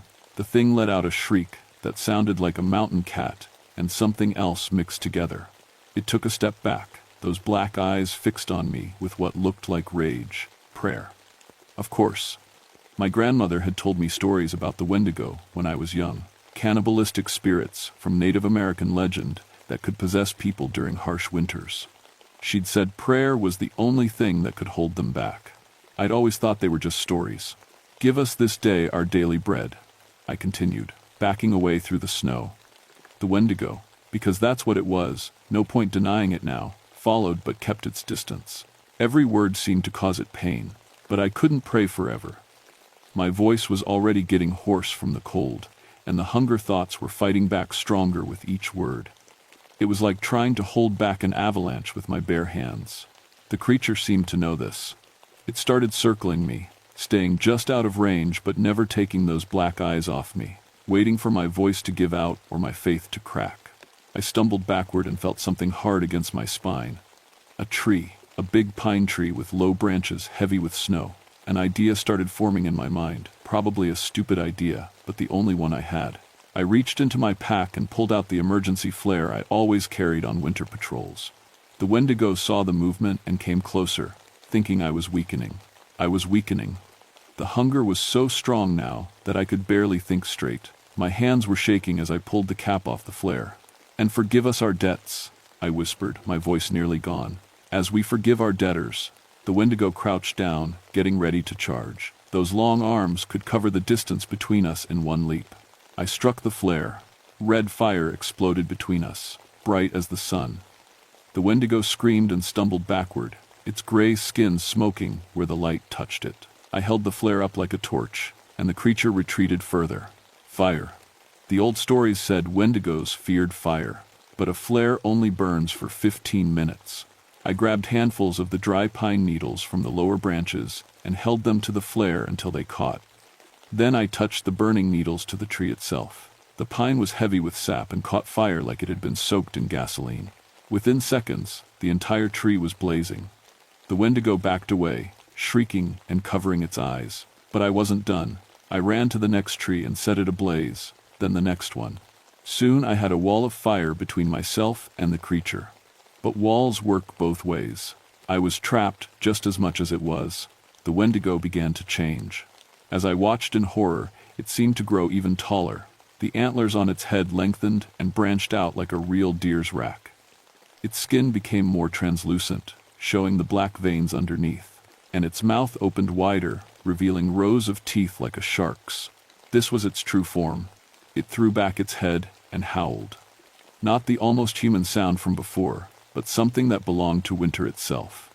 The sound of wind through empty spaces, of ice cracking under impossible pressure, of everything dying and never coming back. The hunger in my mind exploded into actual pain. I fell to my knees, clutching my head as foreign thoughts tried to take over completely. Images flashed behind my eyes. Henry Hutchinson, looking at his sleeping children and seeing only meat. The first bite that tasted so sweet he couldn't stop, the way his family looked at him, with understanding in their final moments. The Wendigo walked through the fire.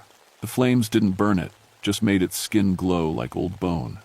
It moved slowly, savoring my terror, those black eyes fixed on mine. When it reached me, it knelt down so we were at eye level. "So hungry," it whispered, in a voice like breaking glass. "Always so hungry. You understand now." I did understand. The hunger wasn't just for food. It was for warmth, for life, for everything the creature had lost when it chose cannibalism over death. It would never be satisfied, no matter how much it consumed. But I also understood something else. I pulled out my service revolver and put it against the Wendigo's chest. The creature laughed, a sound like ice cracking. "Bullets cannot kill hunger," it said. "No," I agreed. "But they can kill the hungry." I pulled the trigger 6 times, emptying the cylinder. Each bullet punched through the creature's chest with a wet thud. Black blood that steamed in the cold air poured out of the wounds. The Wendigo looked down at the holes in its chest, then back at me. It was still smiling. "Now you must choose," it whispered. "Starve in the cold, or become like me." Then it collapsed backward into the snow and didn't move again. I don't remember much about the next 3 days. The rescue team found me 20 miles from the Hutchinson cabin, half frozen and babbling about monsters in the woods. They said I'd been walking in circles, that my tracks showed I'd passed the same landmarks multiple times. Hypothermia, they said. Hallucinations brought on by extreme cold and stress. They never found the Wendigo's body. The official report listed the Hutchinson family's deaths as carbon monoxide poisoning from a faulty wood stove. 7 people died that winter, the report said. A tragic accident caused by inadequate ventilation in an old cabin. I knew better, but who was going to believe me? I spent 2 weeks in the hospital recovering from frostbite and exhaustion. The doctors said I was lucky to be alive. They couldn't explain how I'd survived 3 days in sub-zero temperatures with minimal supplies. They also couldn't explain the tooth marks on my arm, bite marks that matched no known animal. When I got out, I requested a transfer. The Park Service sent me to Arizona, where the only white stuff you see is sand and the only things that howl at night are coyotes. I told my supervisor I needed a warmer climate for my health. That was true enough. But every winter, I make phone calls to contacts back in West Virginia. Every winter, there are reports of missing hikers in the George Washington National Forest. People who go into the mountains when the snow gets deep and never come out.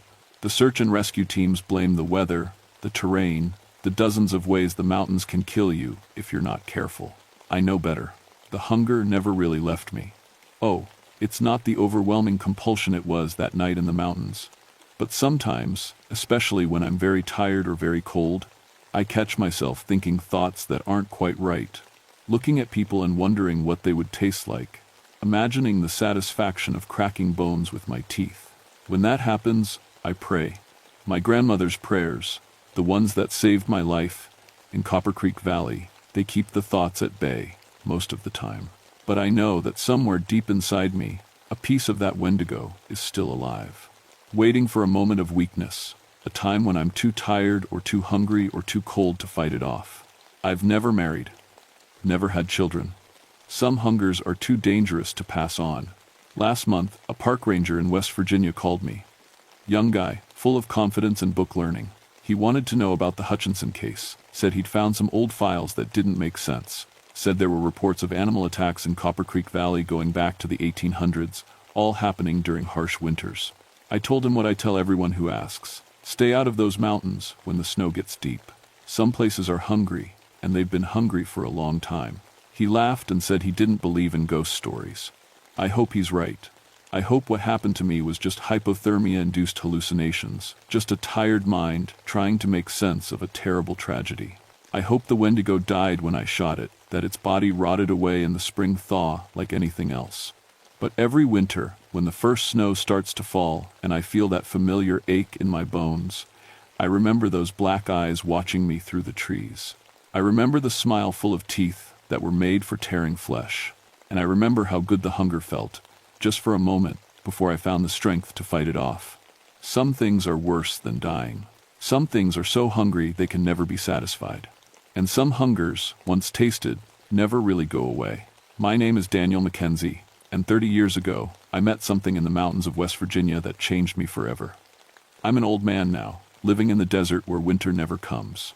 But I still wake up some nights, remembering the taste of my own blood and wondering what human flesh would feel like between my teeth. That's when I pray the hardest, because I know that somewhere in those mountains, when the snow gets deep and the temperature drops below zero, something is still waiting, still hungry, still looking for someone weak enough, cold enough, desperate enough to make the same choice Henry Hutchinson made. The choice between death and something much worse.